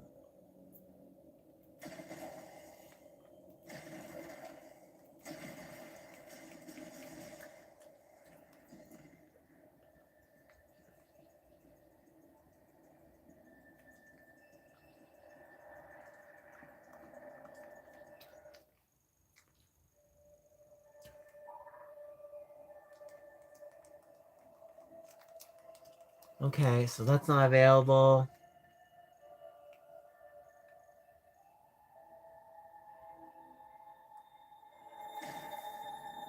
Just like 3 and 4 are kind of yin and yang. I feel like 3 is more comparable to 4, and 1 is definitely more comparable to 2.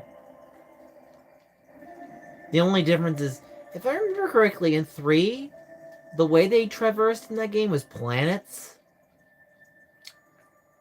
And that was kind of similar to Hunters. And you know, apparently people didn't like Hunters, and I didn't think Hunters was a bad game. Maybe I actually liked Hunters because at least Hunters. I actually confess I never beat Hunters.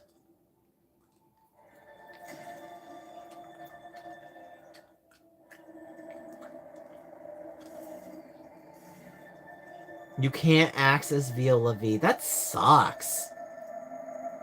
Yeah, I thought Hunters was great, especially considering like it was on a DS. The game was made for the DS.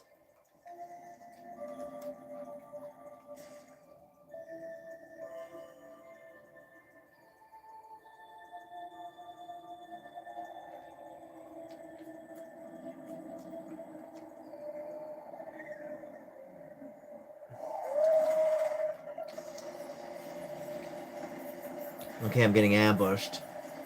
Well, now I see why the Viola V is not in action.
I feel like I've diminished their numbers quite a bit.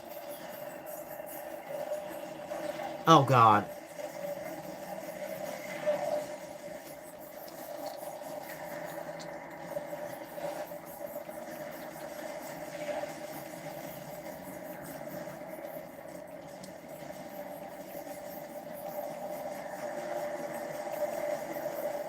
Wow, I'm really feeling the vibrations.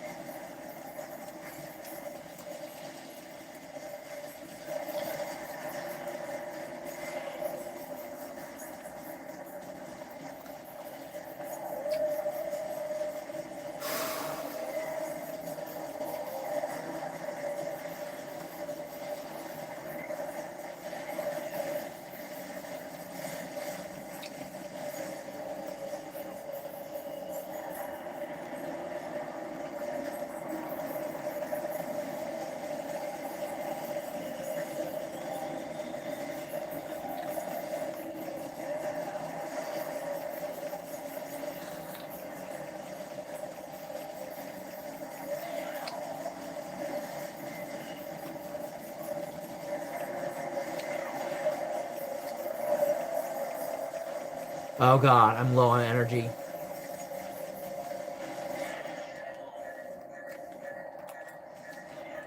I'm dead. I don't even care. Yep, I'm dead.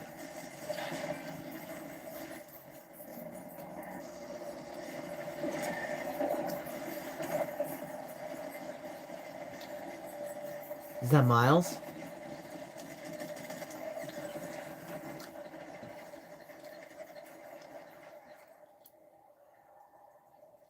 Thank you.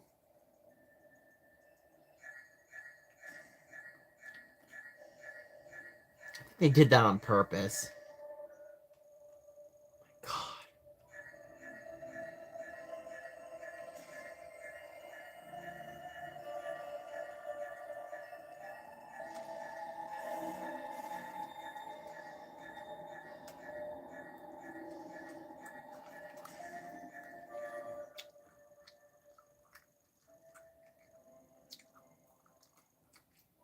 Actually, I could really use a save station.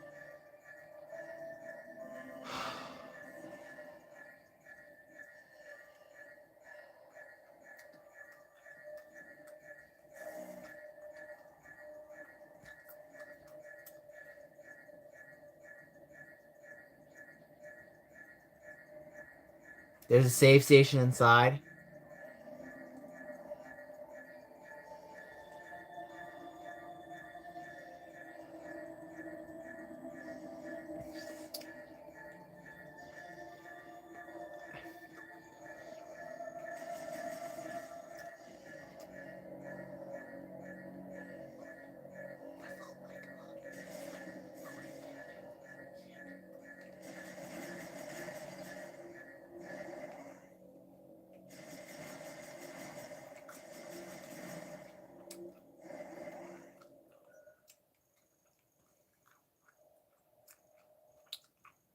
Elevator. Oh, what's that? An electrical? Okay, great.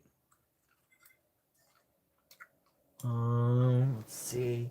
Can I zoom?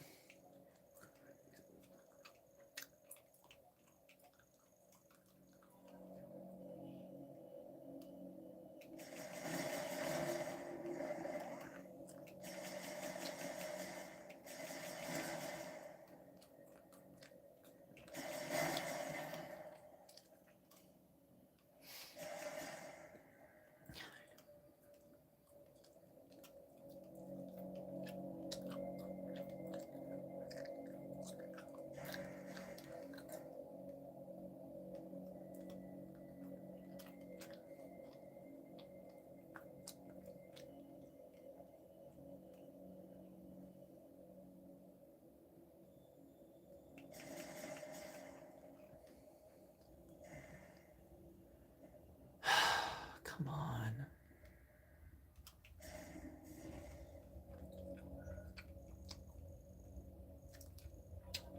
Okay. So there's an elevator.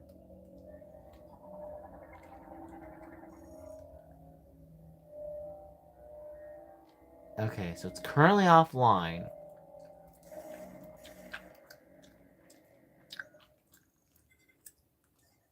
Okay, let's do this.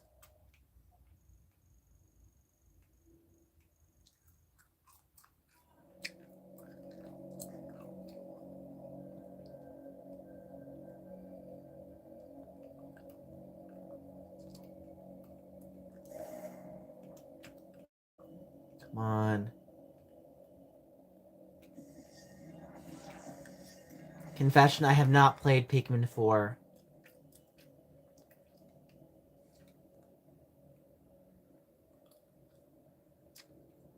Yeah, no, I'm definitely excited for Tomodachi Life 2.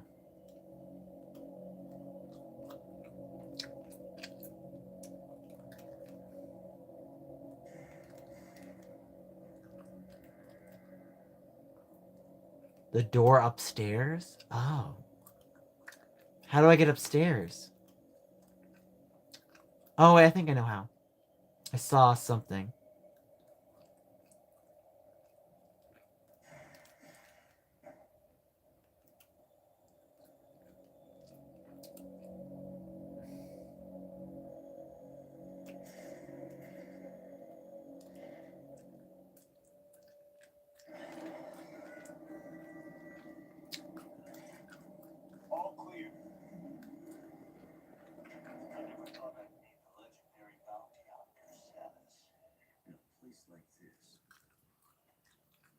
Rigger Tokabi, Fed Sniper, Perk Unit Delta. It's good to finally cross paths with you. But tell me, where are we? We were deep in gunfire. I lost visuals. Then woke with a busted comms unit and a lake effect. Now, I tried to access this terminal. The only thing I could get operational was the gun. That's it. Then I see this here. What do you make of it?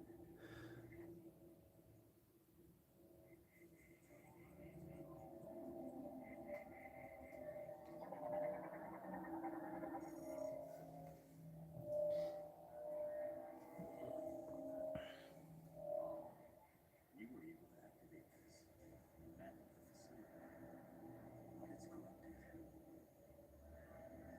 Ah, you want to go there. In that case, this elevator is the only way down. The power's offline. One moment. There.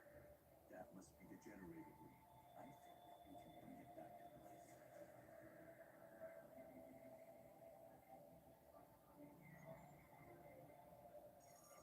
All right. You have the map. I'm no good with this leg, so I'll have to keep an eye on you from here. I'll be with you. Nice. Yeah, I get why people are complaining about the NPCs. I think they like the more unfolding of the older Metroid games, and I understand that. But at the end of the day, if an NPC offers narrative, that's better than nothing. And it's like, lest we forget, Pokemon doesn't even have voice acting. I'll never forget the person I was on a date with said Pokemon doesn't need voice acting. I was like, no, it does, because at the end of the day, hello, happy.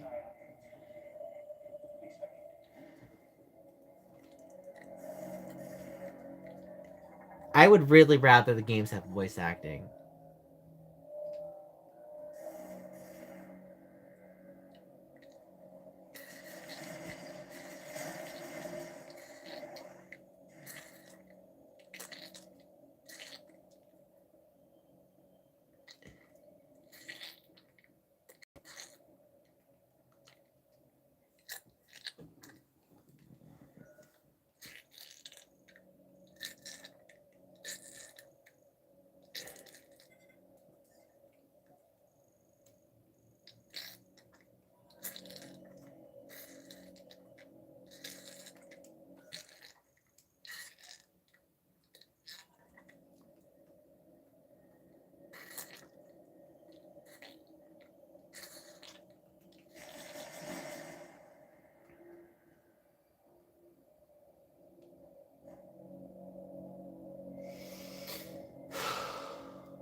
I forgot to breathe. Oh my god.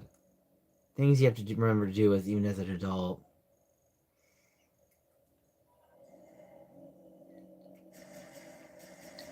Does this let me out of here? Yeah, it does. Okay. I don't need to leave here yet.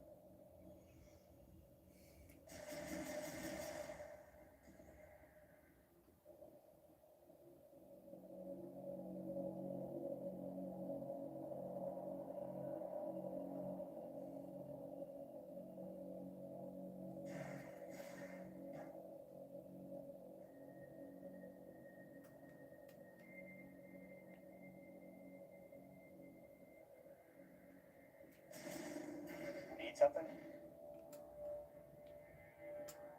I can't go with you because of my leg. I'll have to stay here.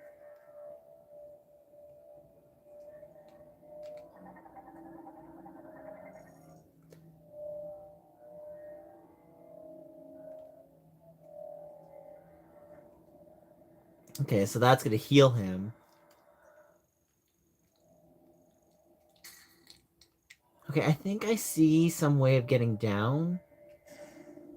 This is what I don't like is... Okay. I think it's there.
Yeah, I'd go.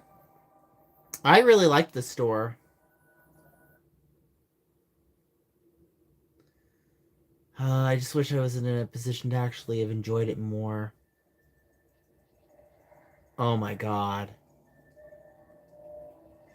So I have to do all that all over again? Oh my god.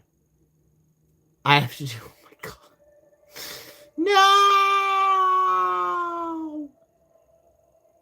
I hate this so much right now. I have to do the dog thing over again? Are you effing kidding? Oh god. I'm pissed. You are kidding me. I have to do that thing all over again?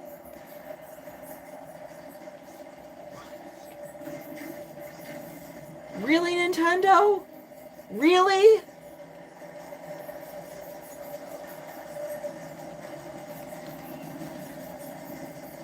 I'm just kind of angry at this point.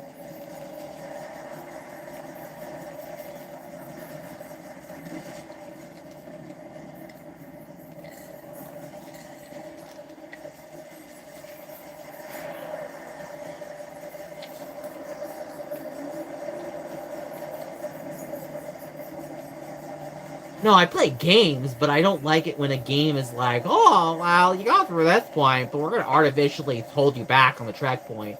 It's like, what? Are you talking about,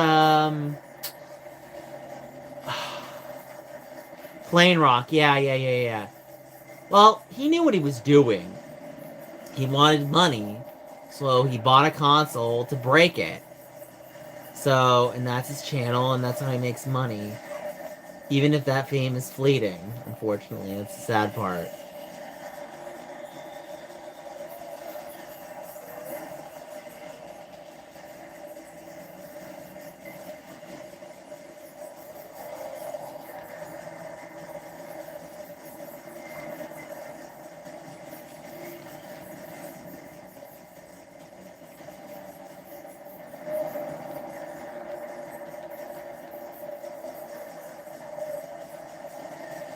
I don't have to fight them.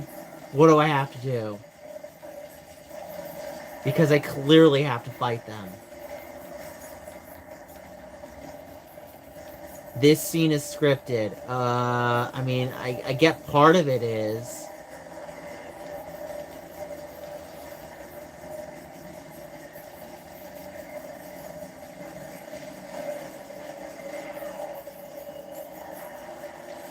The problem is, when you're someone with any kind of formula, you're always at the, you're always at the risk of falling behind. And at the end of the day, like, it's like emerging technology. It's like, say you're a taxi cab driver. He does get a fair amount, and partially because of the stances he takes, but, I mean, I'm gonna just say it. He's kind of a lolcow. And I think he's well aware of the reaction that he gets online. Like, he is aware of the type of person he is.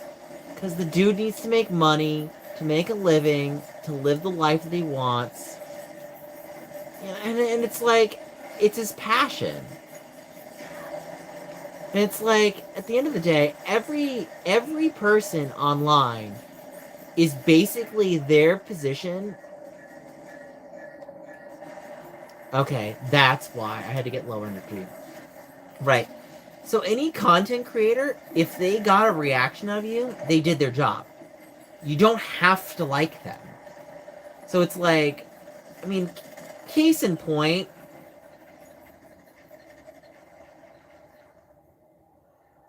Well, I'll give him points over J Station. I mean, that guy was very obligatory. That guy was, you literally knew what J Station was. He was a guy milking reactions for money and clicks. And to be fair, it really, the problem with that is, like, you are talking about someone who literally is doing the 3 a.m. videos. Yeah, we brought up J Station for a reason. It's like, but again, like J Station only existed because, and to be fair, he kind of just fell to the wayside. Am I friends with Plain Rock? I'll put it like this: I am friendly towards him. We're not like BFFs. We don't have conversations every day. He was on my panel. I think the biggest regret that I have is less like I actually liked him on my panel. Frig, he was the reason why I got the most attendance. So, believe it or not, he is a controversial person to have on the panel because there are people that have their reasons for not liking him. But the funny thing is, the people that didn't like him. Okay, I'm gonna let this cutscene play because I need to do something real quick. It's good to finally cross paths with you. But tell me, where are we? We were deep in gunfire, lost visuals, and Wolf with a busted comms unit and a leg to match. Now, I tried to access this terminal, but the only thing I could get operational was the gun. That's it. Then I see this here. What do you make of it?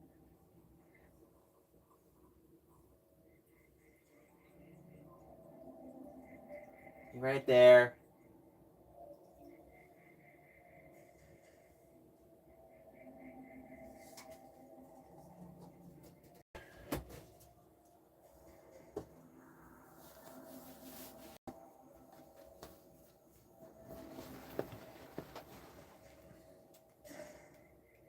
All this tech is alien to me.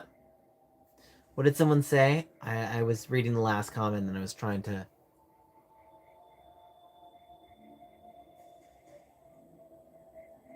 Well, you have to remember something that unfortunately humans are fragile.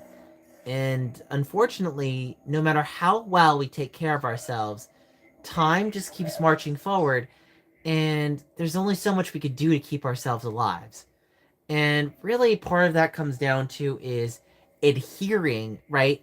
Like, you're talking about the things you can control and the things you can't control. And trust me when I say there's so much you can't control. There is so much in the world you can't.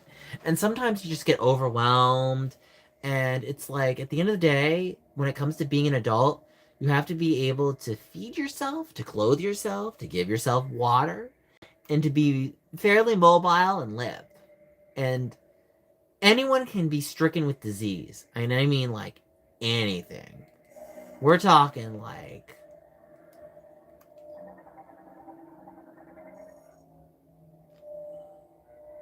Okay. You were able to activate this. It's corrupted.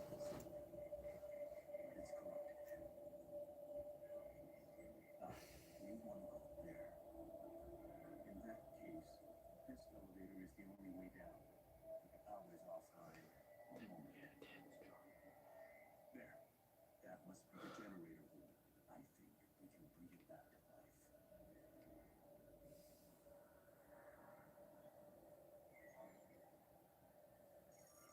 All right. You have the map. I'm no good with this leg, so I'll have to keep an eye on you from here. I'll be with you.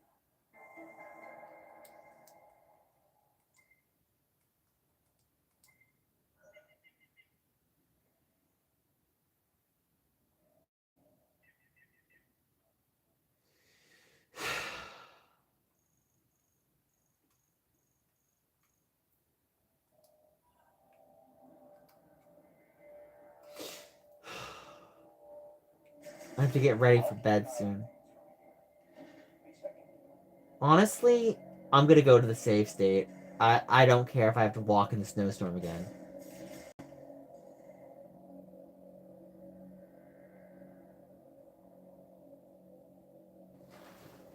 Okay, I'm looking at that. The problem is, okay, so right. When you create videos or you have a formula, you can only have that enthusiasm for so long. Like usually that enthusiasm will last for the first couple of years, And then, unfortunately, there are a couple of routes that can take, right? What are the down routes that they take?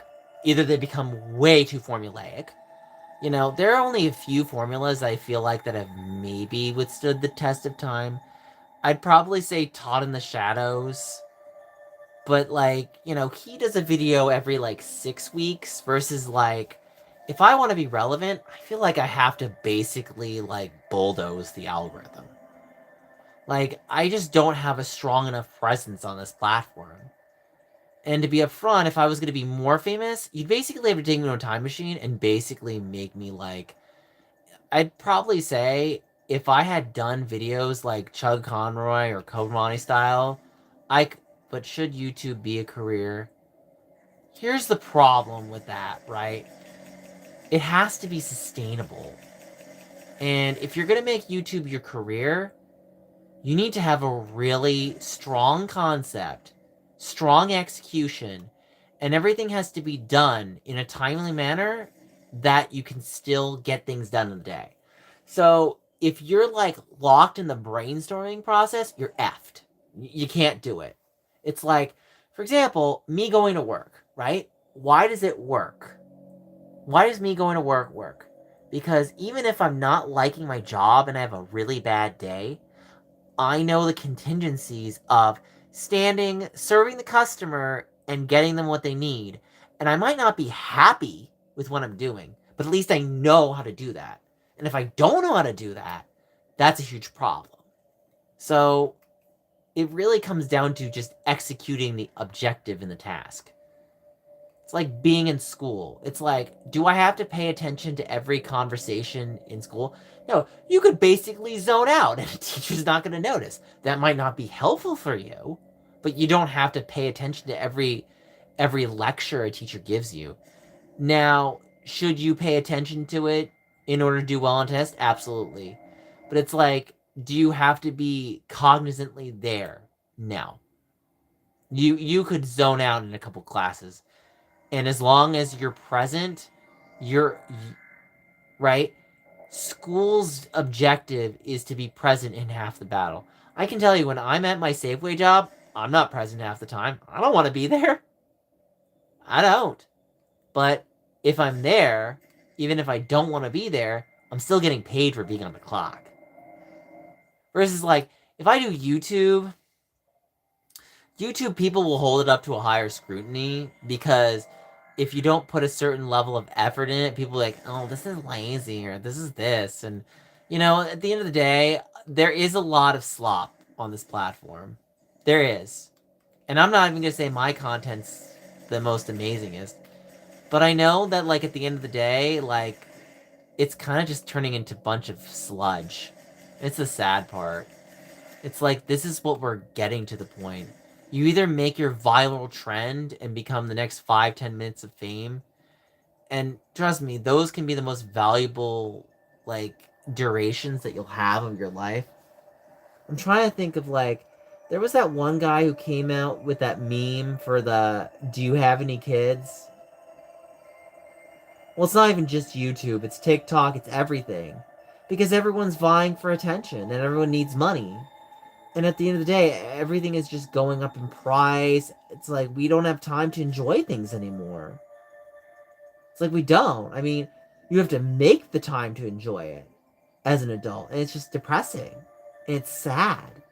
And it's empty. You know, it's like I want to enjoy certain foods, but it's like I have to literally work for it. Oh, yeah. Well, it's hard. It's very hard because of money. And it's like money is this big evil where if you don't have enough, you don't have security. And that's the scary part is I have to make content to make money. Right?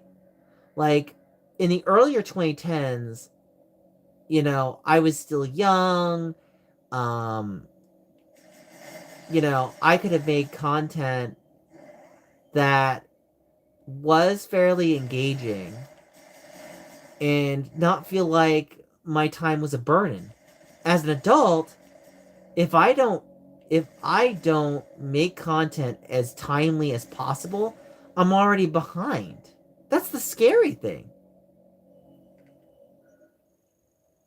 You know, you don't really feel the crunch of work. You know, Scott the Woz actually talked about it, actually. Is Scott the Woz is very scared that it'll become irrelevant. And to be honest, that's a problem that every content creator faces.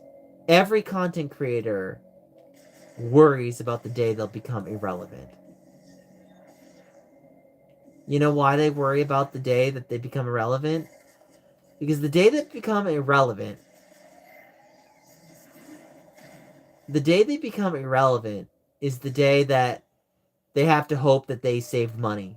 And if they don't, it's like, well, you're either going to be flipping burgers or. I know Plain Rock does Uber Eats. So it's like you basically have to have a second job.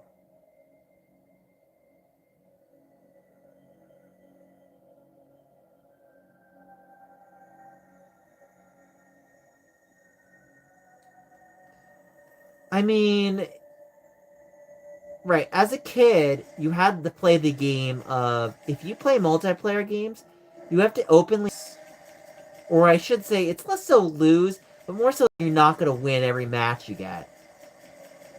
And the goal of playing the game is really understanding the objectives and knowing your strengths and playing to them. Or making the strengths really like.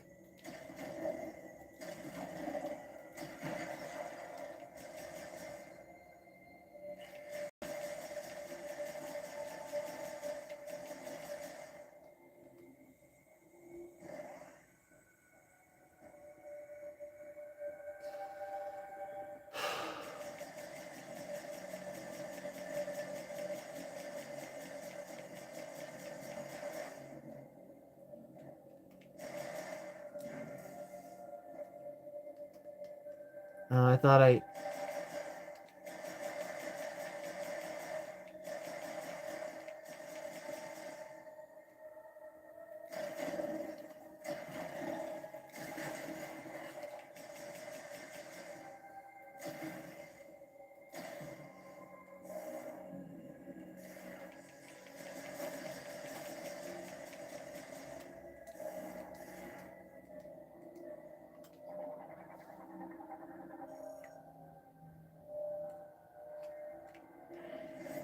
Right, that's how I have to do it.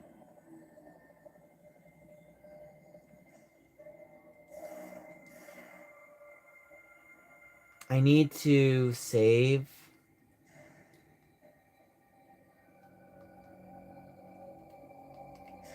Let me see what my energy's at on my phone. We're already at 11 o'clock in 2 hours, okay.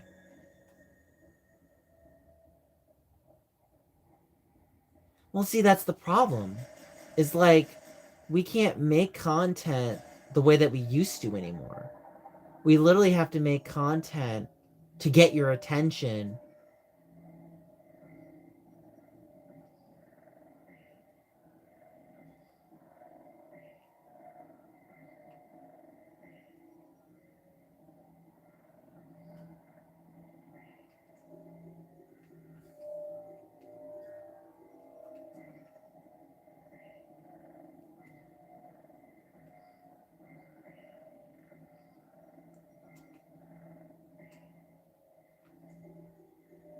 Huh.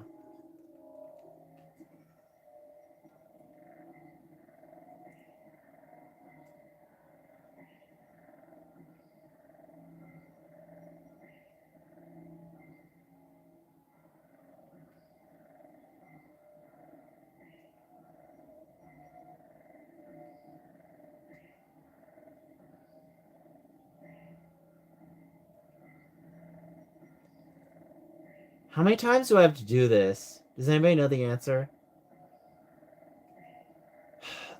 You know, I'll say this about the 2020s. There were parts of, say, 2023 and 2024 that actually weren't that bad.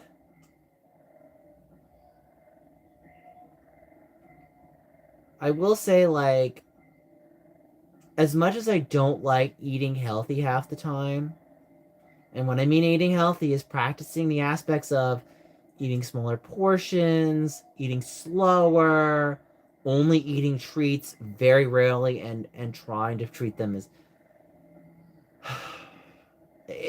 again, it's very frustrating as an adult. Very frustrating. But it's like, do I want to eat healthy or do I want to go to a hospital? Right? That's what it comes down to every day. And the sadder part is it can feel frustrating. It's like, oh, I still eat healthy and I'm still going to croak one day. It's like, well, your life, endeavor,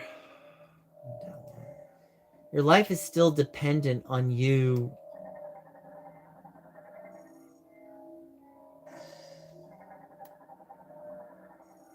paying attention to every moment, even the moments you don't want to be there. And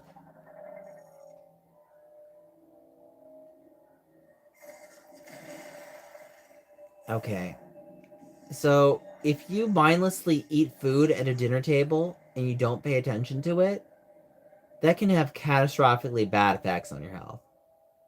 I'm just telling you.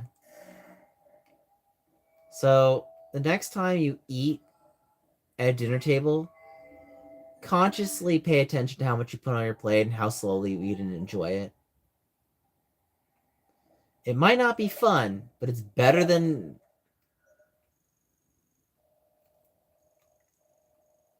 Okay.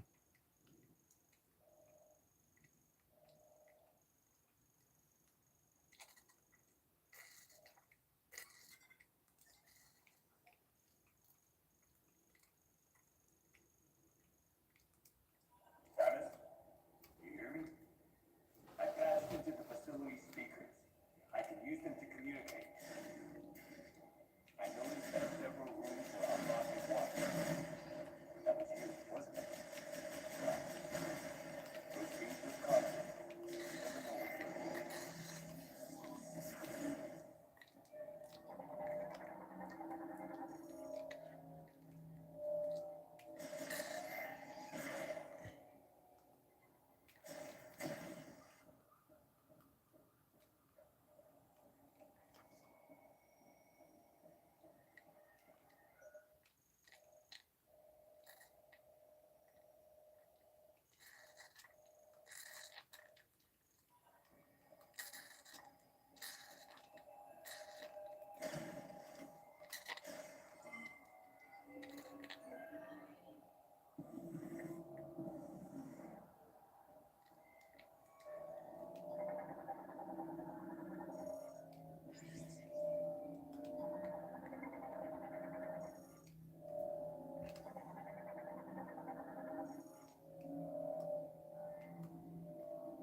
To be honest, it's not as tough as you think it is. I actually had a conversation with him, and he's perfectly happy with it. I think the thing is that, well, of course, YouTube doesn't pay enough. Not even close.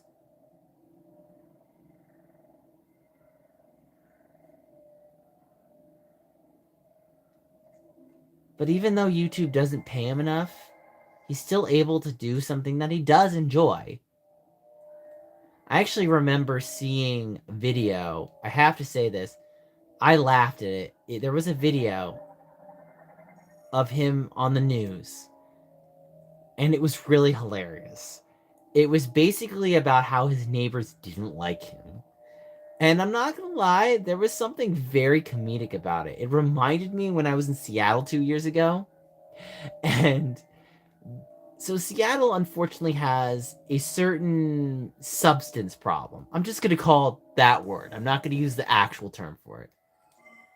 So unfortunately, there are people that are doing certain substances in the privacy of their cars. And there was a woman that was asked in the news, "Do you notice people doing substance to their cars?"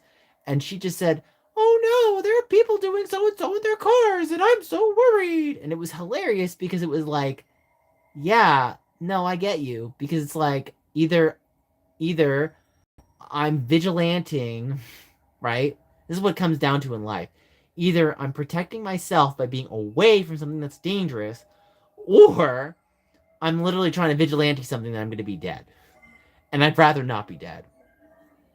His neighbors didn't like him because he would cause a lot of noise. Again, it's because of his demolition aspect.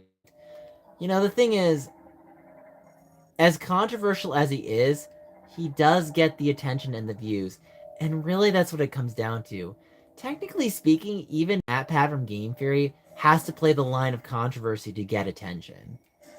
And unfortunately, that is literally how YouTube is as a platform. You basically have to take such a very. I mean, there are so many videos that go viral purely off controversy.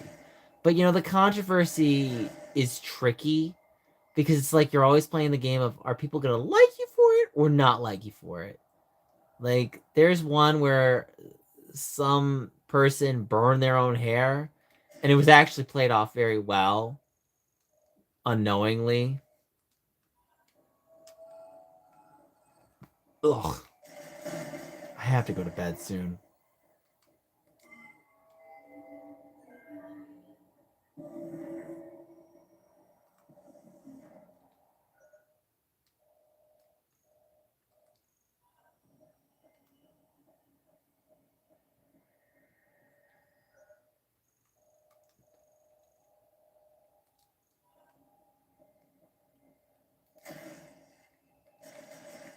So that's ice. Can we get the 4 more likes? I'd really appreciate that. Please and thank you.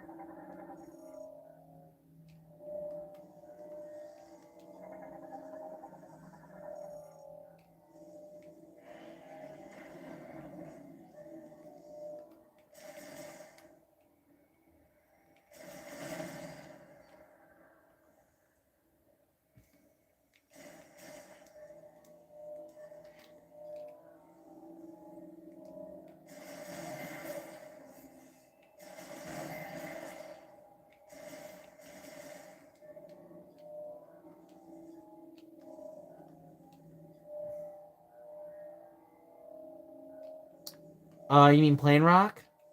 Here's the thing about Plain Rock that I think is pretty commendable. I think at the end of the day that if you have certain metrics and certain this and certain that on a platform, and mind you, if you put him next to Alex C&D, he's honestly doing better than Alex. Alex took a huge fall from grace. Versus like Plain Rock, that guy, despite his controversy, is still going. And again, the fact that he's managed it is pretty impressive.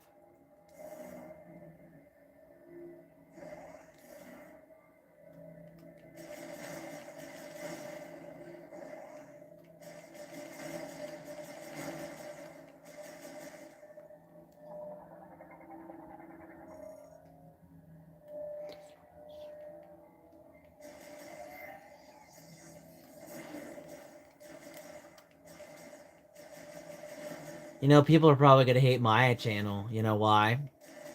I've started using AI. I'm just like, screw it. Like, you hit a point in your life where either you do things or you feel miserable you didn't do anything. And I feel like with AI, as much as people say the bad of it, it reminds me when I was oh, I have to end it soon. Okay, I have a problem. My phone's at 15%. Damn. My phone's already at 15%.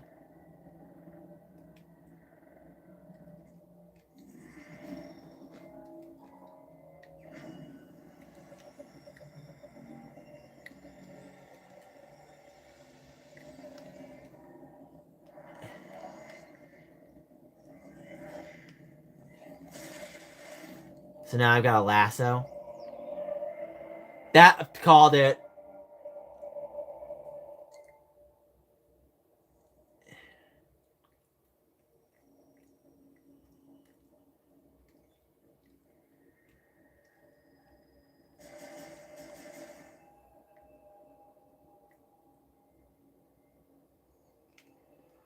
I mean, even with Mr. Beast, I'm trying to think of explaining this real quick because my phone's at low charge, 15%. God damn.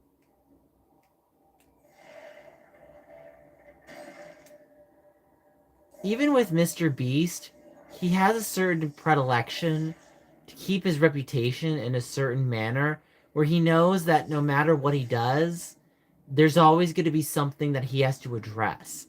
And he has to do it in a way that's going to keep himself afloat.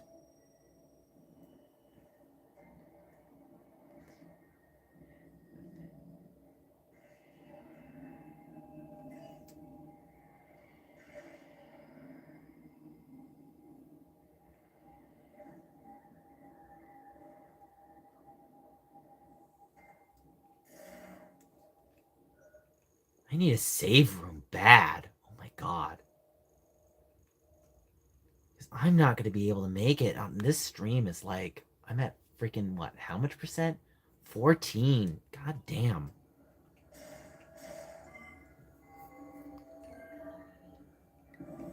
I mean, I'm impressed.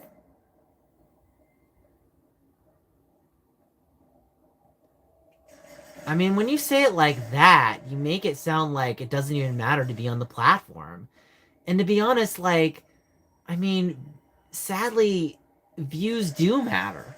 Because if you don't have views, you don't have money. And if you don't have money, then what are you doing? Because, right, when he was in his prime, that guy was pulling millions upon millions of views. He was in the spectacle of everybody's eye, and it's like nothing he could do was going wrong. Of course, the problem is you do have to go into the stress and pressure of trying to maintain that. So when you say it doesn't matter, do you mean it doesn't matter because he's gonna fail anyway? I mean he can't keep it up. No one can stay relevant forever. No matter what they do, you're gonna fall out of relevancy at one point or another. And so then you have to go back to the drawing board and ultimately, you have to ask yourself, is this sustainable or what am I moving myself on to next? Because, like, I think that's the scary part of life.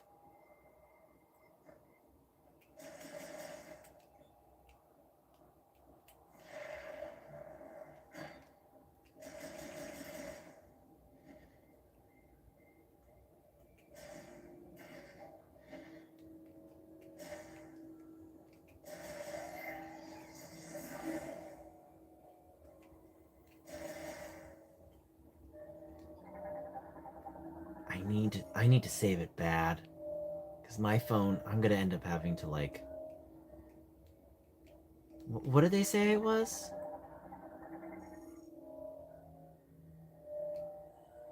Okay. So I got more map. Okay. Well, that's good. I'm...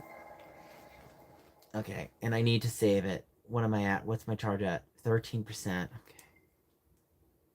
Again, he fell from grace. He's not, like... To be honest, he tried to have a mini comeback this year because of Switch 2, but he basically kind of shot himself in the foot when he was all like, oh, well, the Switch 2 doesn't have as much hype.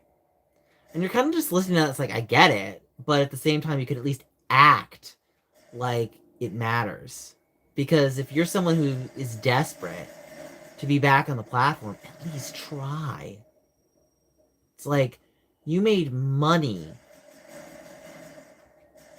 being an influencer, being a content creator, being someone who actually was influential in a way of actually having a voice and having people watch you like their Saturday morning content.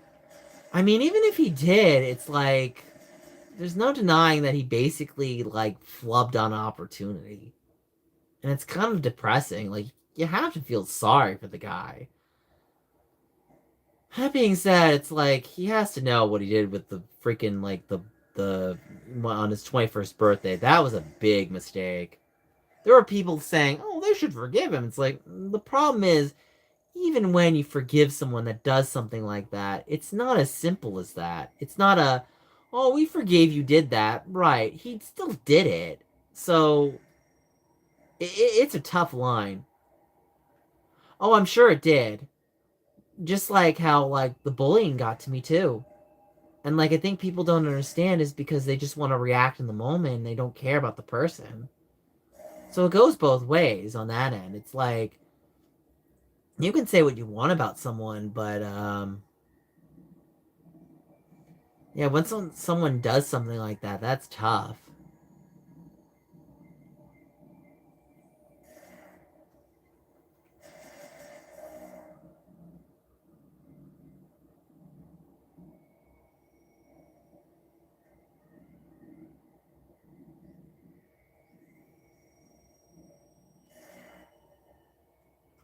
Let's me charge it again because I'm gonna need to end the stream soon. Right, I dropped. I need to grab an elevator to go up.